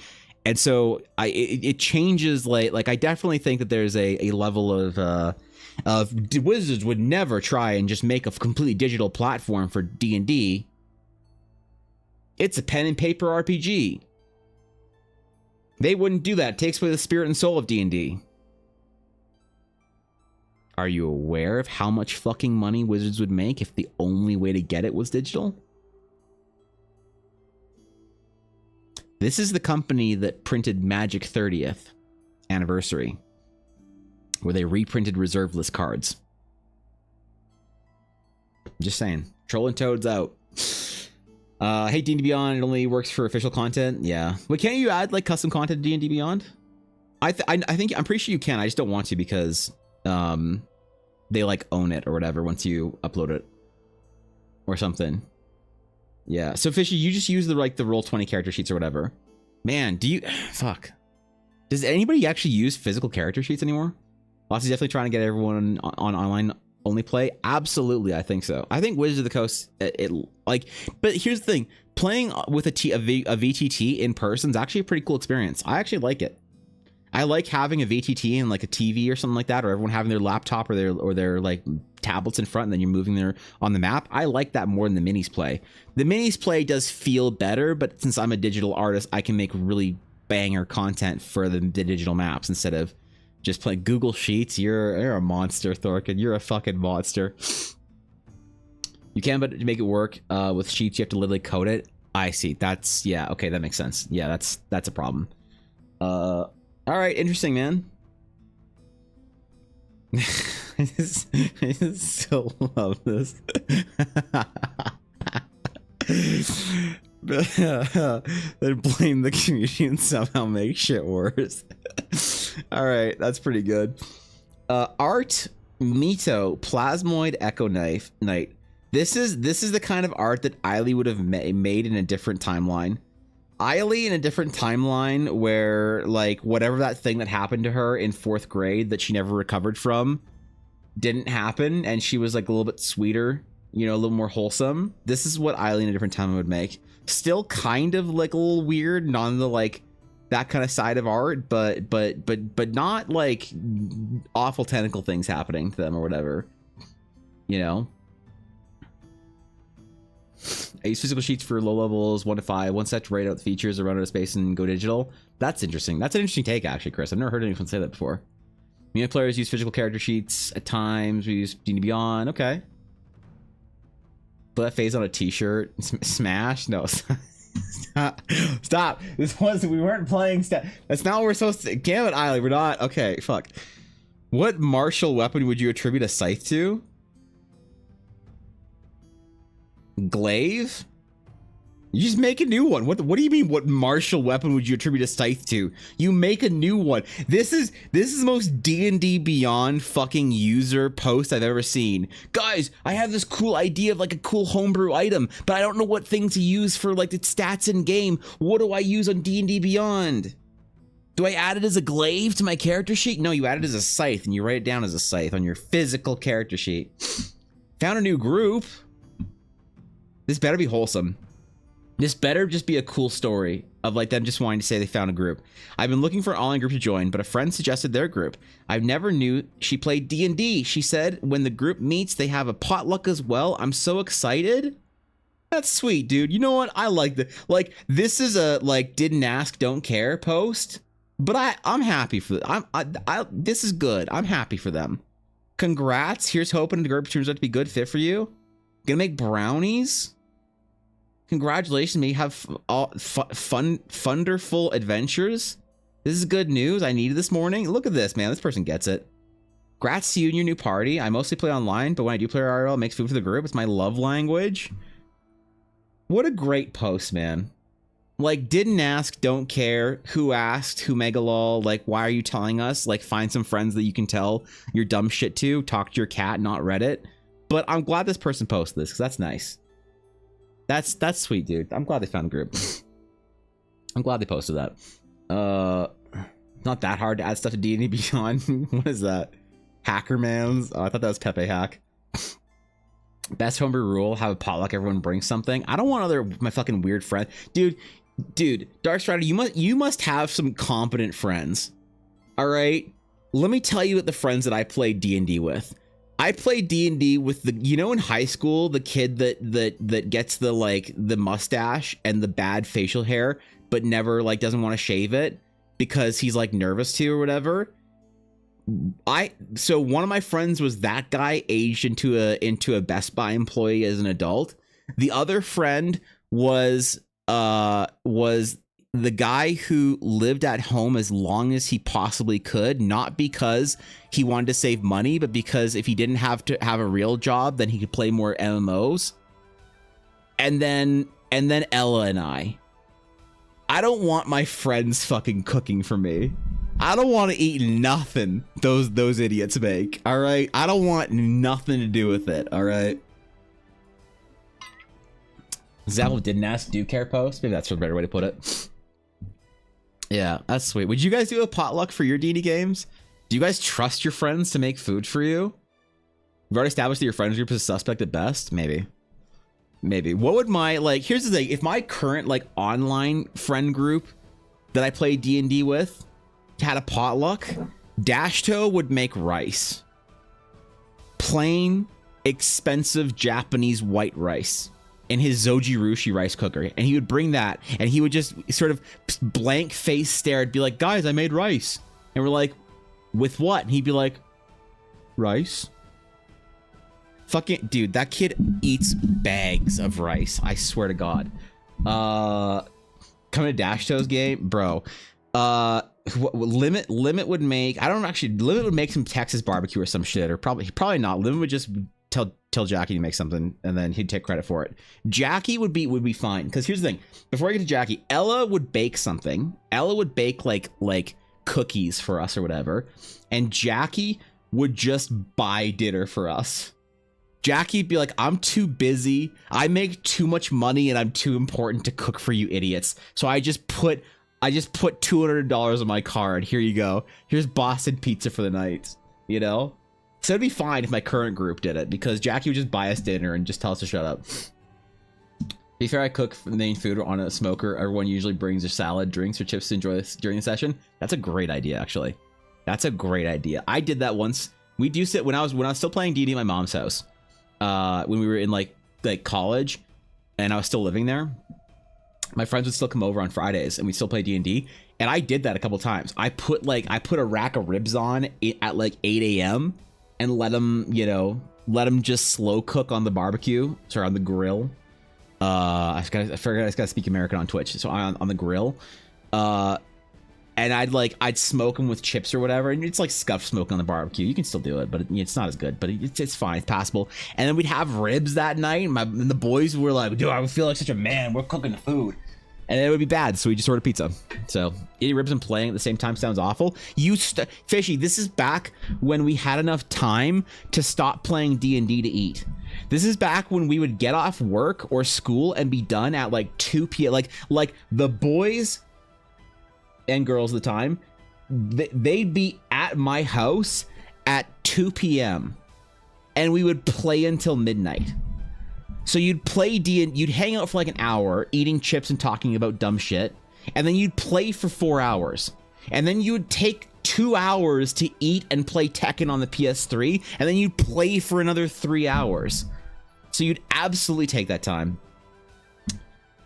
Time began at midnight. All right. Art, calm, a dark elf concept. You know my rule. I never criticize art that doesn't ask for it. It's very nice. Good job. Yeah. Megger would poison me to make up the lack of tanking my barbarian does. Jesus, that's kind of metal. Yeah. Our campaign's becoming too grandiose too quickly. If this is longer than 3 paragraphs, okay. So this is about the average length of a chatter message when I start asking about world building concepts. This is fine. I love almost all D&D, but I've been feeling lately like my D&D groups all go the same way. You start at level 1, and by level 3, you're immediately allied with either nations or entire. Okay, what is? Hold on. Give me a second. Entire nations and working on socioeconomic disasters, terrorist threats, and diplomatic issues. All that will affect hundreds of thousands of lives. Just why? We're still nobodies. We're still weak and fragile. Why can't we just go and take some bandit camps or roaming orcs? Maybe we could earn the favor of a local lord by doing so. Not kings and queens. But no. Everything has to lead quickly to national threats. It's starting to really bother me. I want to at least feel slightly like we earned it, not just had it thrust upon us by an impatient DM. If anyone else is noticing the same thing, or is it just me? Just for a little more information, all my games are online. Were found through Roll20. Okay, so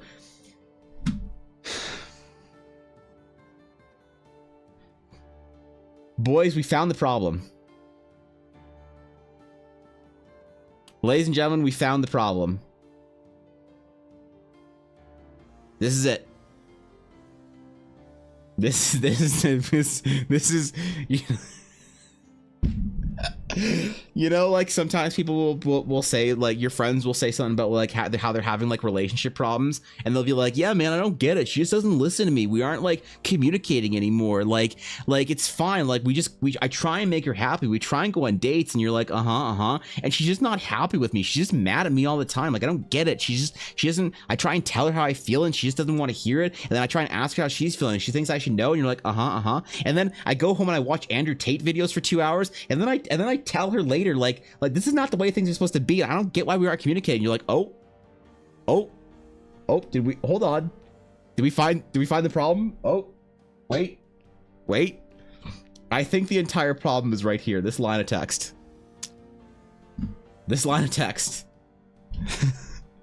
I think I don't have a problem with this. I think if anything, my players are frustrated because I don't do grandiose, massive things on my D&D games. Like, you have to, bro, if you want to be dealing with stuff on a national level, I make my players earn that shit. Unless the game like is like, hey guys, you are the heroes, you're going in, the king of Northmark wants you to come in and put on your latex socks, and he wants to look at your toes.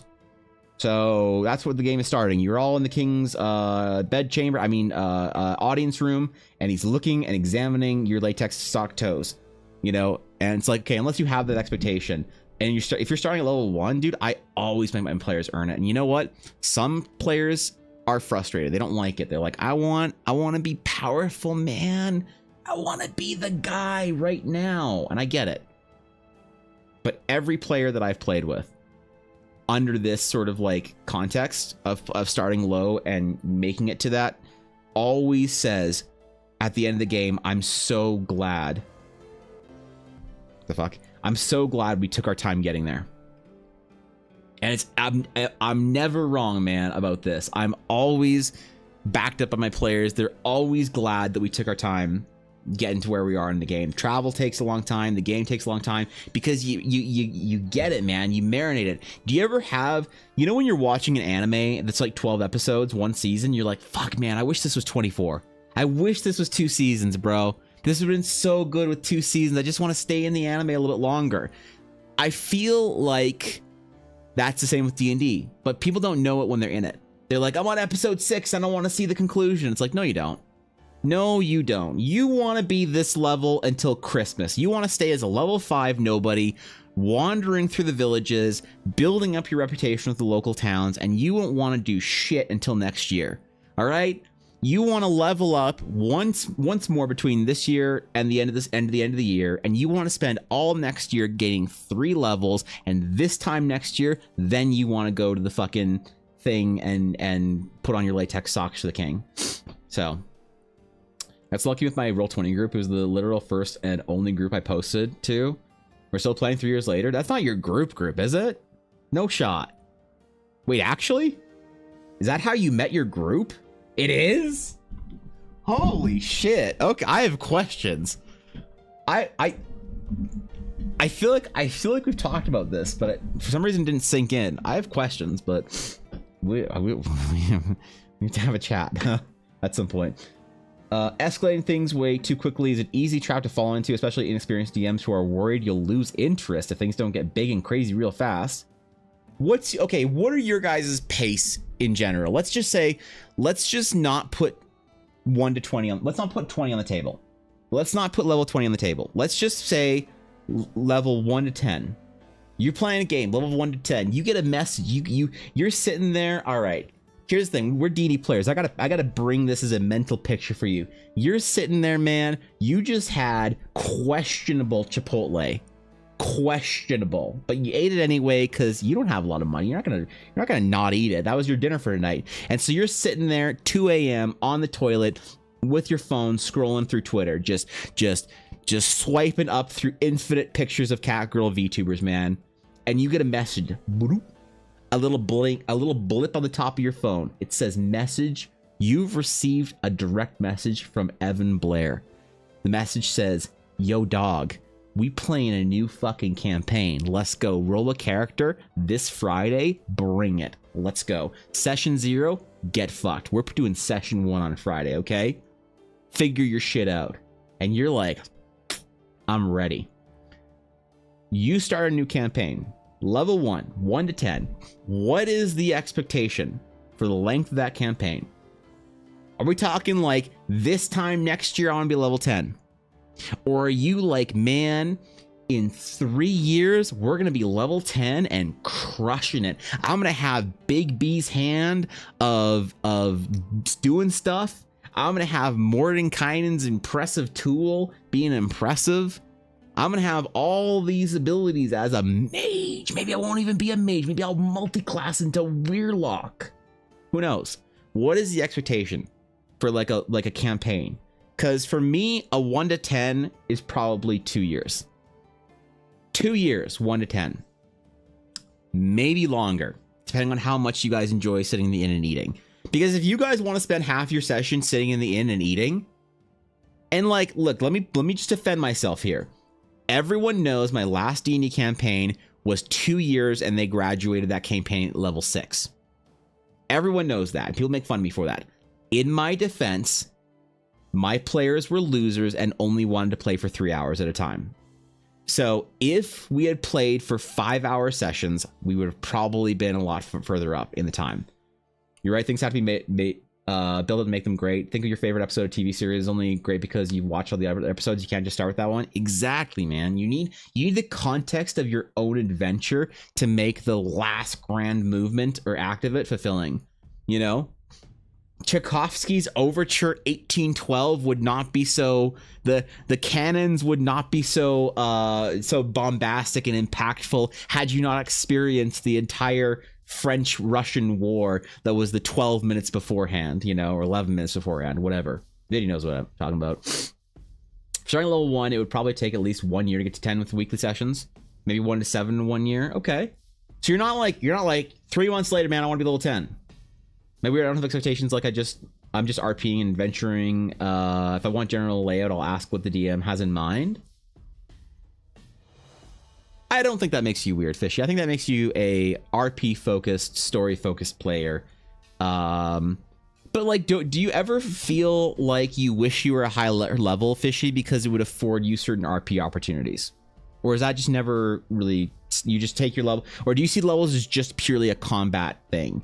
Because that'd be a very interesting conversation to have with you about all the cool RP shit you can do with like certain leveling up mechanics or whatever. Give me the opportunity, I would go along with it, but so many campaigns I run are now 10 sessions tops. So if I said this is gonna be a 2-year campaign, 1 to 10, you're like, sign me up, bro. Related Tangent releasing DM to one shot. They had to deliver Runaway Noble. They had a Night of Camping, a Corrupt Wolf fight, and another camp, Arrival at Town.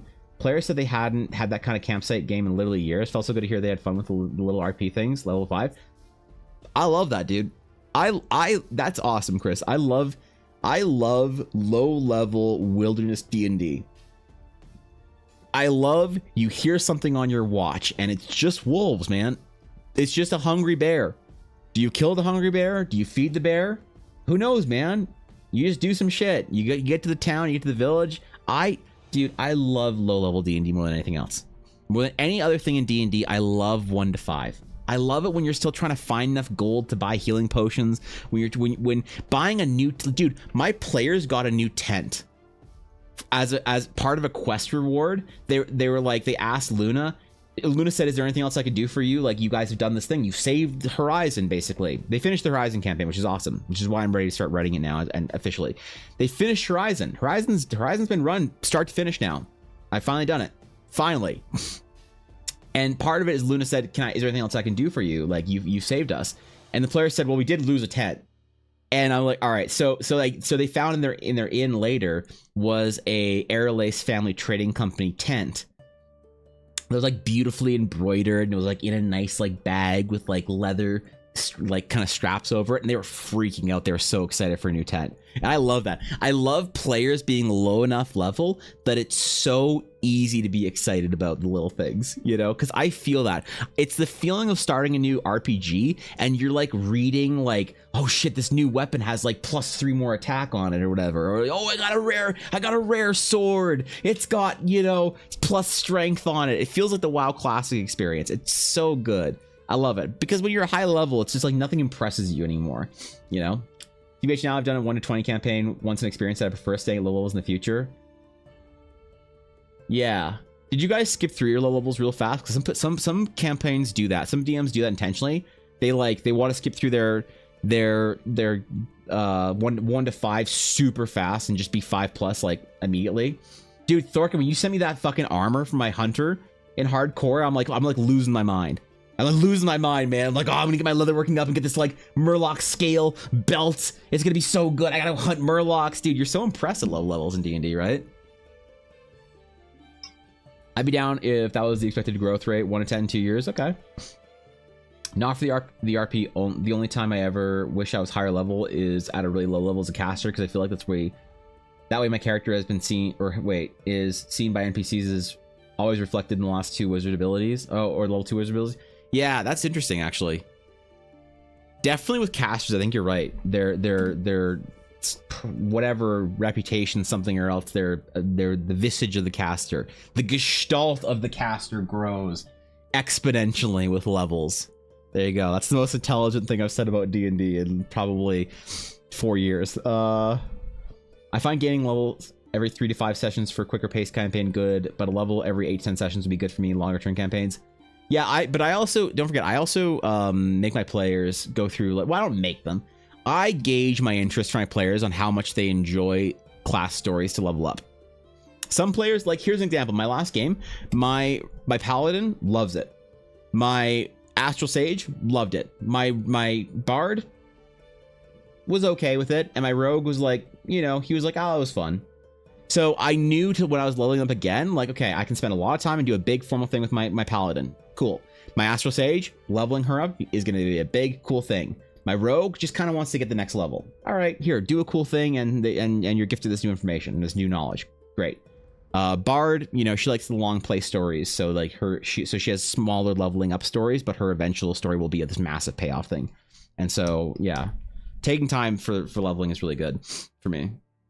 I do feel like players who just crave magic items, or I feel for the players who crave magic items, but you're right, early level resource management is such a charm to it that it doesn't get appreciated enough. Did you ever play did you ever play like classic WoW, or like, do you know what I'm talking about when I relate it to an MMO experience or like a game experience where you're so impressed by like starting gear?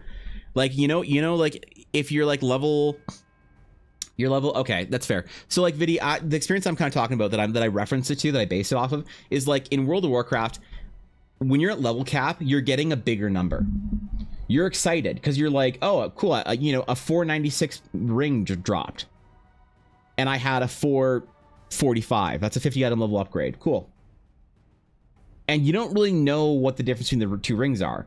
You're not freaking out where you're like, oh my god, it's got 50 more stamina.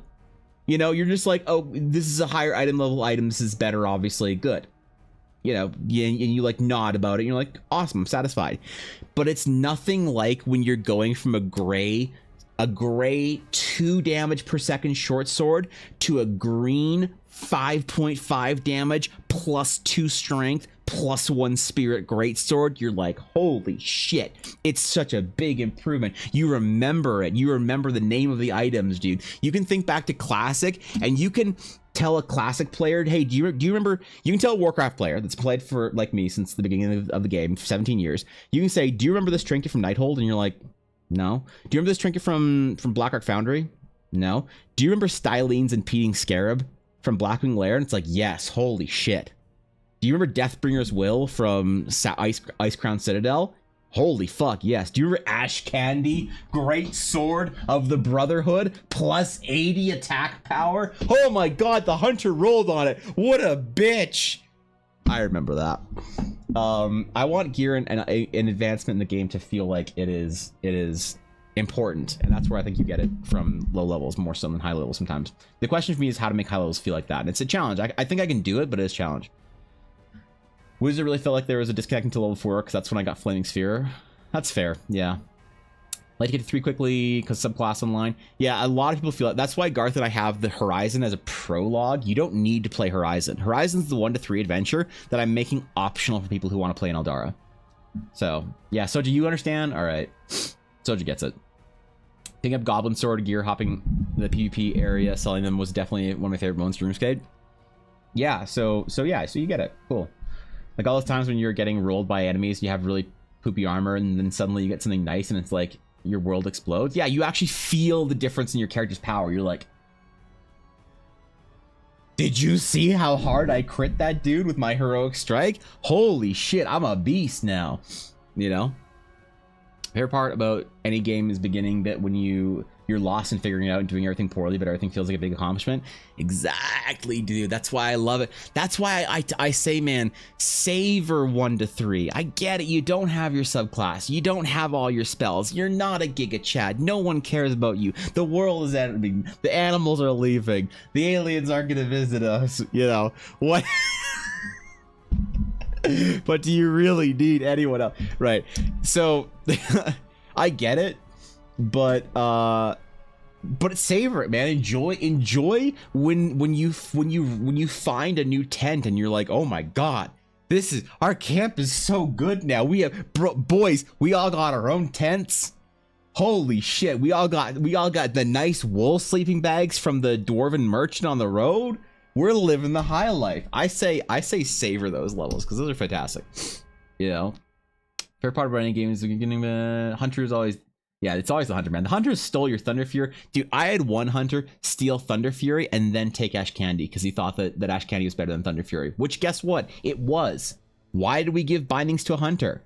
The first Thunder Fury in my classic guild. Not my classic guild, my guild when in classic, when classic was current.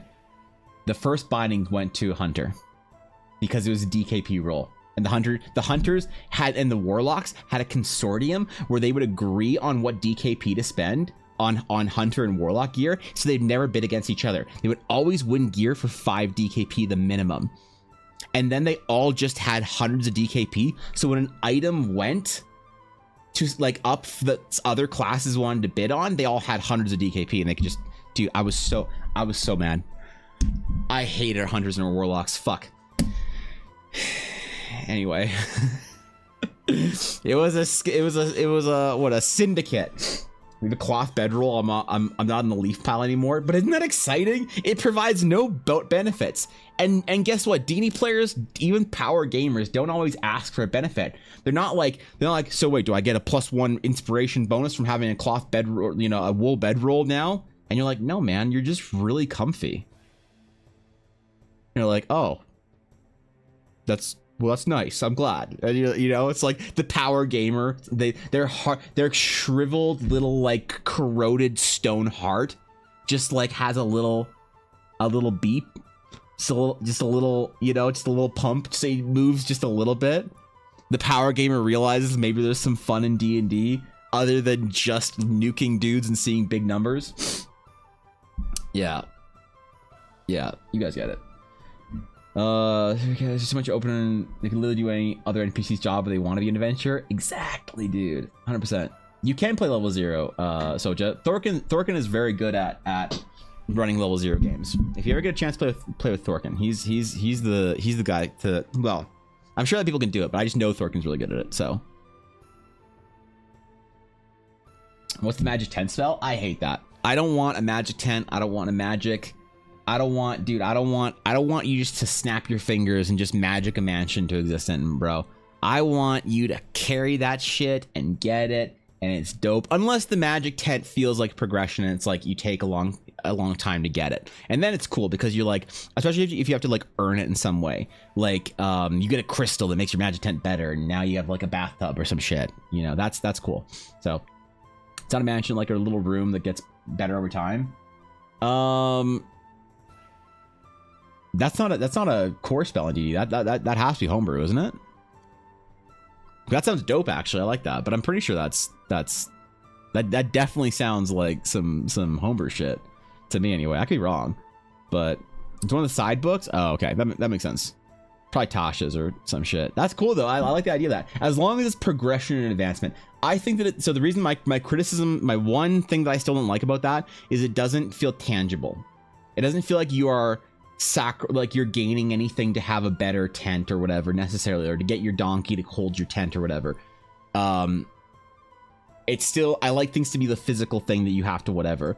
But if it's like a self-setting up tent, that's cool or something like that. But if it's a magic tent that still has progression to it, where it's getting nicer, but it doesn't immediately negate all survival checks and surviving the world. That's my problem, is when mechanics in D&D and progression negate gameplay. You're like, guys, we're summoning the magical mansion. Okay, the door opens, there's a butler, there's a hot cat girl maid in there, you can smell the fresh bread being made, we all have giant rooms upstairs, let's go to the mansion, close the door, and nobody needs to take watch, nobody needs to worry about anything, we're all comfy cozy, we all smell good, we're all fully well fed and well rested. It negates so much of the like, yo, we got this like elvish bread that we really light to carry, but when you like put it on the fire, it expands, and then it like tastes like herbs and shit, and like dwarven forge butter that you sprinkle as salt, and it like turns into like this flowing butter over the bread or whatever. Oh my god, we got these cool things from the last adventure. It's just like you snap your fingers and food's never an issue anymore. So Leomund's tiny hut is in PHP, I think, but that's not like, it doesn't change, does it? It doesn't like evolve as like evolve with you and like become better as you're going, right? I don't know. That sounds like some shit that, oh Jesus. It sounds like some shit. All right, where were we? No, all right. We were on campaigns becoming too grandiose too quickly. Yeah, I think they are in general. I think campaigns are becoming too grandiose too quickly. I think it's probably good for Reddit. Now we can go back. So the reason why for anyone who just got here, the Reddit dive was so I could look away from this piece for like 15 minutes before I like to say that it's done. We got a little distracted, a little sidetracked, but I don't mind. So personally,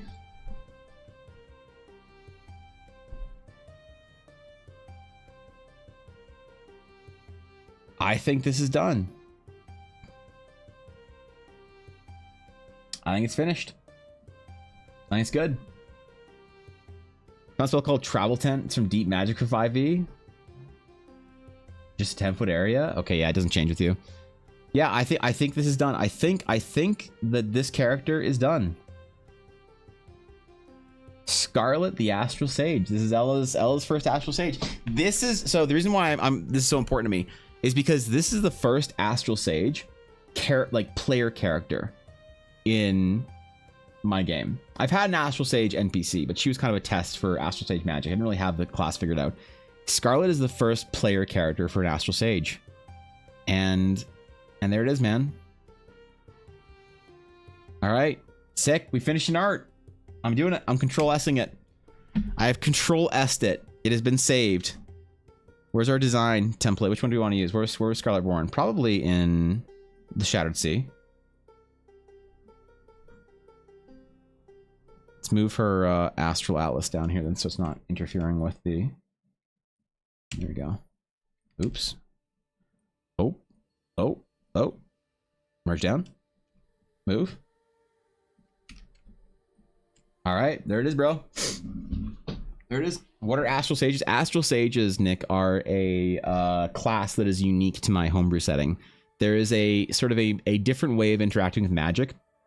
In addition to your pact casters, your arcane casters, your natural casters, your pious casters, there's also an additional system in the setting that is a mysterious form of magic that is sort of magic pure and uncolored, untainted, unscented into the light or into the fel or whatever, or the arcane.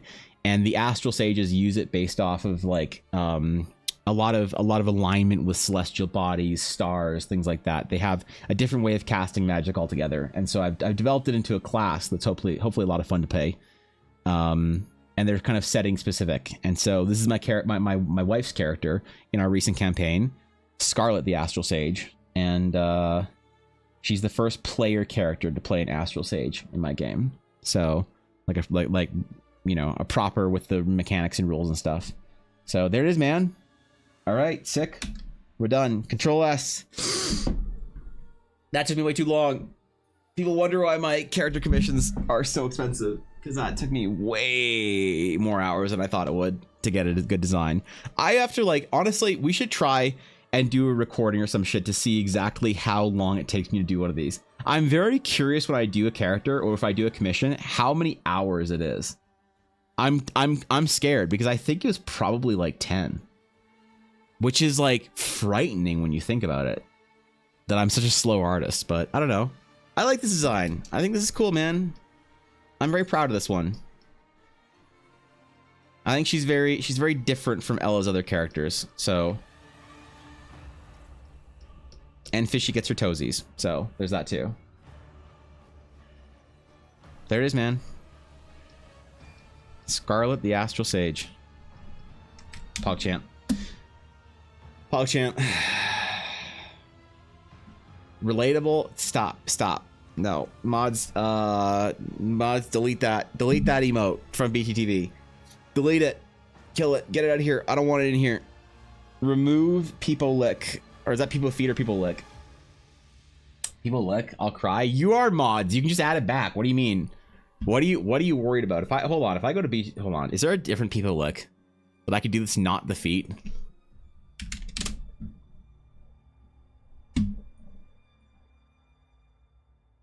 Hold on. People lick. Well, if the alternative is people licking a foot or a salt rock, I think I'd rather have the foot. Is there people feet? Circa yeah. Okay. All right. wait. Hold on. Yeah, what's up, Bloof? What's going on, dude? Thanks for the Prime for the 15 months, and thank you, Aduria, for the 100 bits. Allow me to Google that in a second. That's a long time, Floof, to be subbed. Thank you, seriously. Thanks for sticking with me this long. That's a long sub, and thank you for considering me your Prime option this month. All right. Wait, is this just added? Wait, what?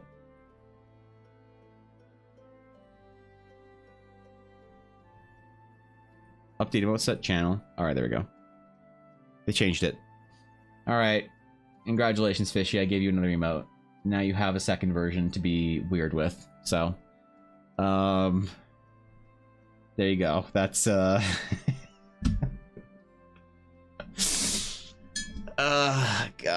why do I do this? Okay. Hold on. We have one last thing to do today.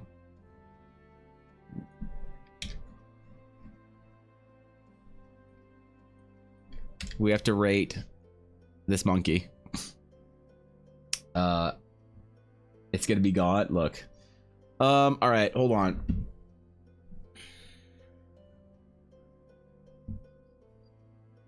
I think your submission today, Aduria,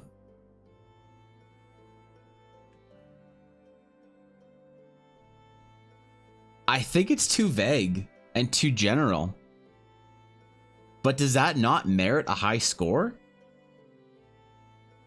Is there a monkey better than the old world monkeys, the ancient ancestors?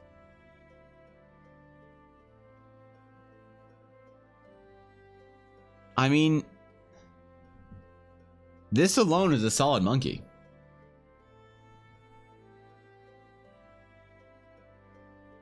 I have to give it a 9.5. I can't 10 it because it's not specific enough, but I just have to give it a general 9.5. So great job. Great choice of monkey today, Duria. Congratulations. Thank you for 100 bits. Thank you as well. I really y'all threw a lot of bits at me today, and I do appreciate it. Even though it's all mostly TTS memes, I just want to let you know that I do appreciate it, and I'm honored. So, heard about the old world dogs? No, what is the old world dogs? Is this some old world dogs? Sounds like a shitty future pop band or whatever. Old world dogs. So this is unfortunate because this is what dogs used to be. And this is what dogs are today. What dog was Anubis based on? The Basenji. The ancient Basenji.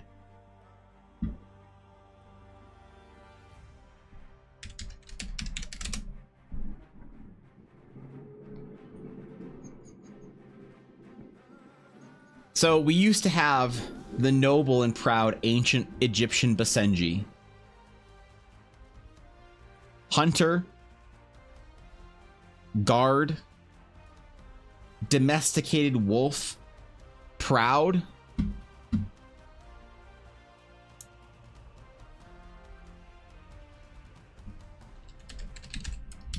Didn't see that one coming, did you?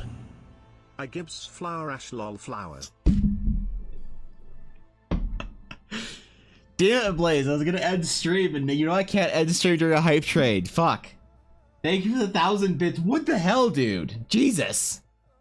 Bunch of Native American dog species that weren't known to exist because unfortunately had similar issues being introduced. New diseases? Wait, really? You spelled old world dogs? Yeah, you Vidi gets it. This is where we started though. What the fuck, Blaze? Okay, hold on, Blaze. This is where we started. And this is where we're at. Why are my mods liking Ella's dog's pictures? What the fuck? This is where we're at now. Unfortunately. So I don't know. Jesus Christ, though, Blaze. You never throw 1,000 bits at me. Jesus. I said thank you for the bits. Because I appreciate it, even though most of it was all memes. Alright? That didn't mean you had to cheer 1,000 bits. God damn. I appreciate it, though. Thank you, Blaze. That's a lot. That's seriously a lot of bits. That's like the single highest bit amount that I've seen in months, maybe weeks. I don't know. But I appreciate it. Seriously, bro. You don't have to do that. I'm just happy that you ever come to my live stream and hang out with me while I'm drawing astral sages and stuff. So that's all great, man. That's you already bullied fish, so all right, great. Thank you, bro. You really don't have to do that. I'm just happy you're here, man. Is she might have a crush? Ooh, she definitely does not. This opportunity to say hello to our local JPEG. Hi, Fishy Alice, sex love. For the local EBA mod team JPEG, Aduria.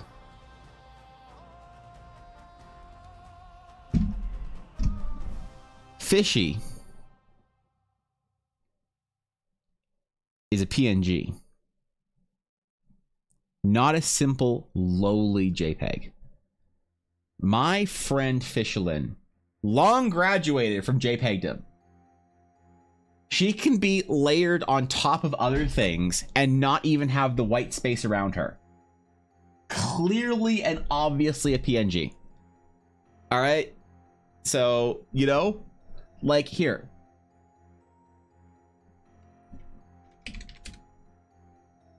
Look, what does it say? What does it say? Fishy PNG. Look. You can copy her. Put her with Scarlet. Put her enjoying Scarlet's toes. You could have Fishy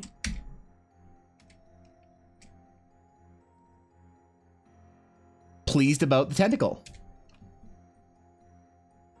Right? You can have Fishy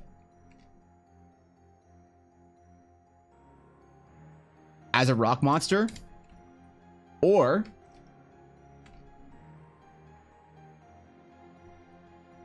even as the elusive staff man. No white space around her. Not a single pixel of vacant white space. So that is my friend, that is a PNG right there. That's not a simple JPEG. Okay.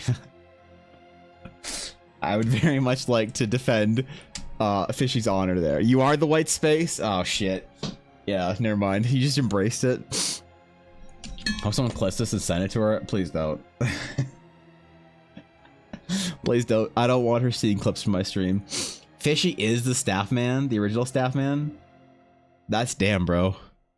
God, the only thing that would make Fishy better is she played Warframe. All right. Shit, dude. That was a good stream. I like our Reddit dives. I always like doing Reddit dive. I was thinking about doing it once a week, but I don't know. I did play for a little bit. Of course you did. God, of course you did. You probably played it during your Minecraft Roblox phase. Imagine playing Warframe, cringe. Yeah. Look, dude, I have nothing against playing Warframe. Okay. And I hide my VODs. You can't hide from me. You're on the left side of my screen when I open Twitch up in the morning. You're right there with your channel right next to Zakrar and Art by Baja. You can't hide from me. All right. Hype train over. I can end stream. You fools. You thought I was stuck here. All right, thank you guys for hanging out today. I appreciate it. So this week was a lot of fun. We did a lot of projects. We did a lot of cool stuff. Tomorrow, for the finale of our week, it is the sketch requests, and I'm excited for them. Actually, I have a slightly different thing that I've been working on the last couple weeks. I don't know if you guys have noticed the quality improving at all, but I hope it's noticeable. But this week is going to be a lot of fun. Coming up here, we have a spooky arena. What Friday is that? Hold on, let me get my calendar. Spooky Arena is the 27th. I'm going to make a post about it. Spooky Sketch Arena. Only spooky designs. They'll go to the arena. Chat will vote on the best spooky design. Only the spookiest and best designs will win. Other designs will not win. And if design is so bad, chat can vote to ban the suggestion for the entire day. Banned from my stream for a day. No, I'm not gonna do that. I'm not gonna ban anyone because your suggestion's bad. All right, come on, man. You just won't win the arena. What the fuck? You think I'm gonna add those kind of stakes to my arena where you'll either get free art from me or you get banned in my chat?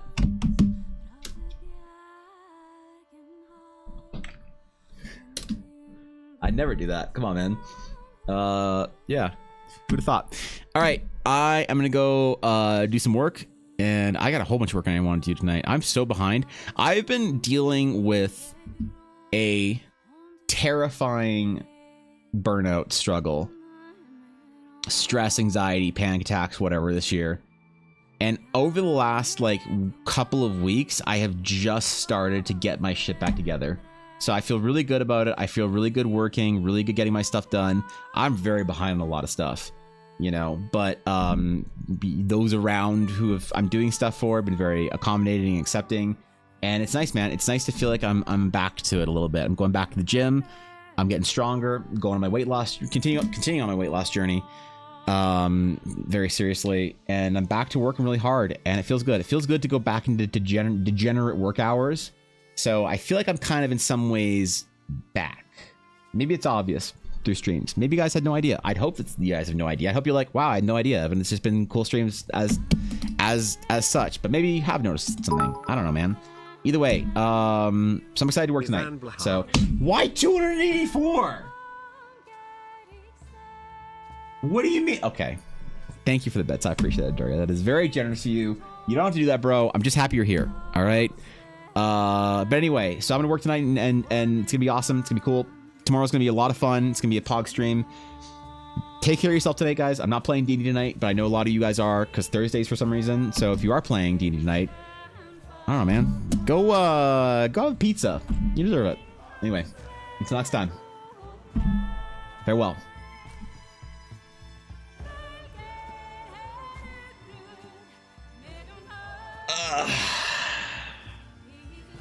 Yep. Stream done. Camera closed. Chat muted. All right. Let's go back to Reddit. Let me get on my alt accounts and start posting dumb shit so I have something to react to next week. Let's try my DM made me too hot, and now I don't want to play anymore because I'm too attracted to myself in game. Great. We'll farm some karma and I'll react to it next week. Nice.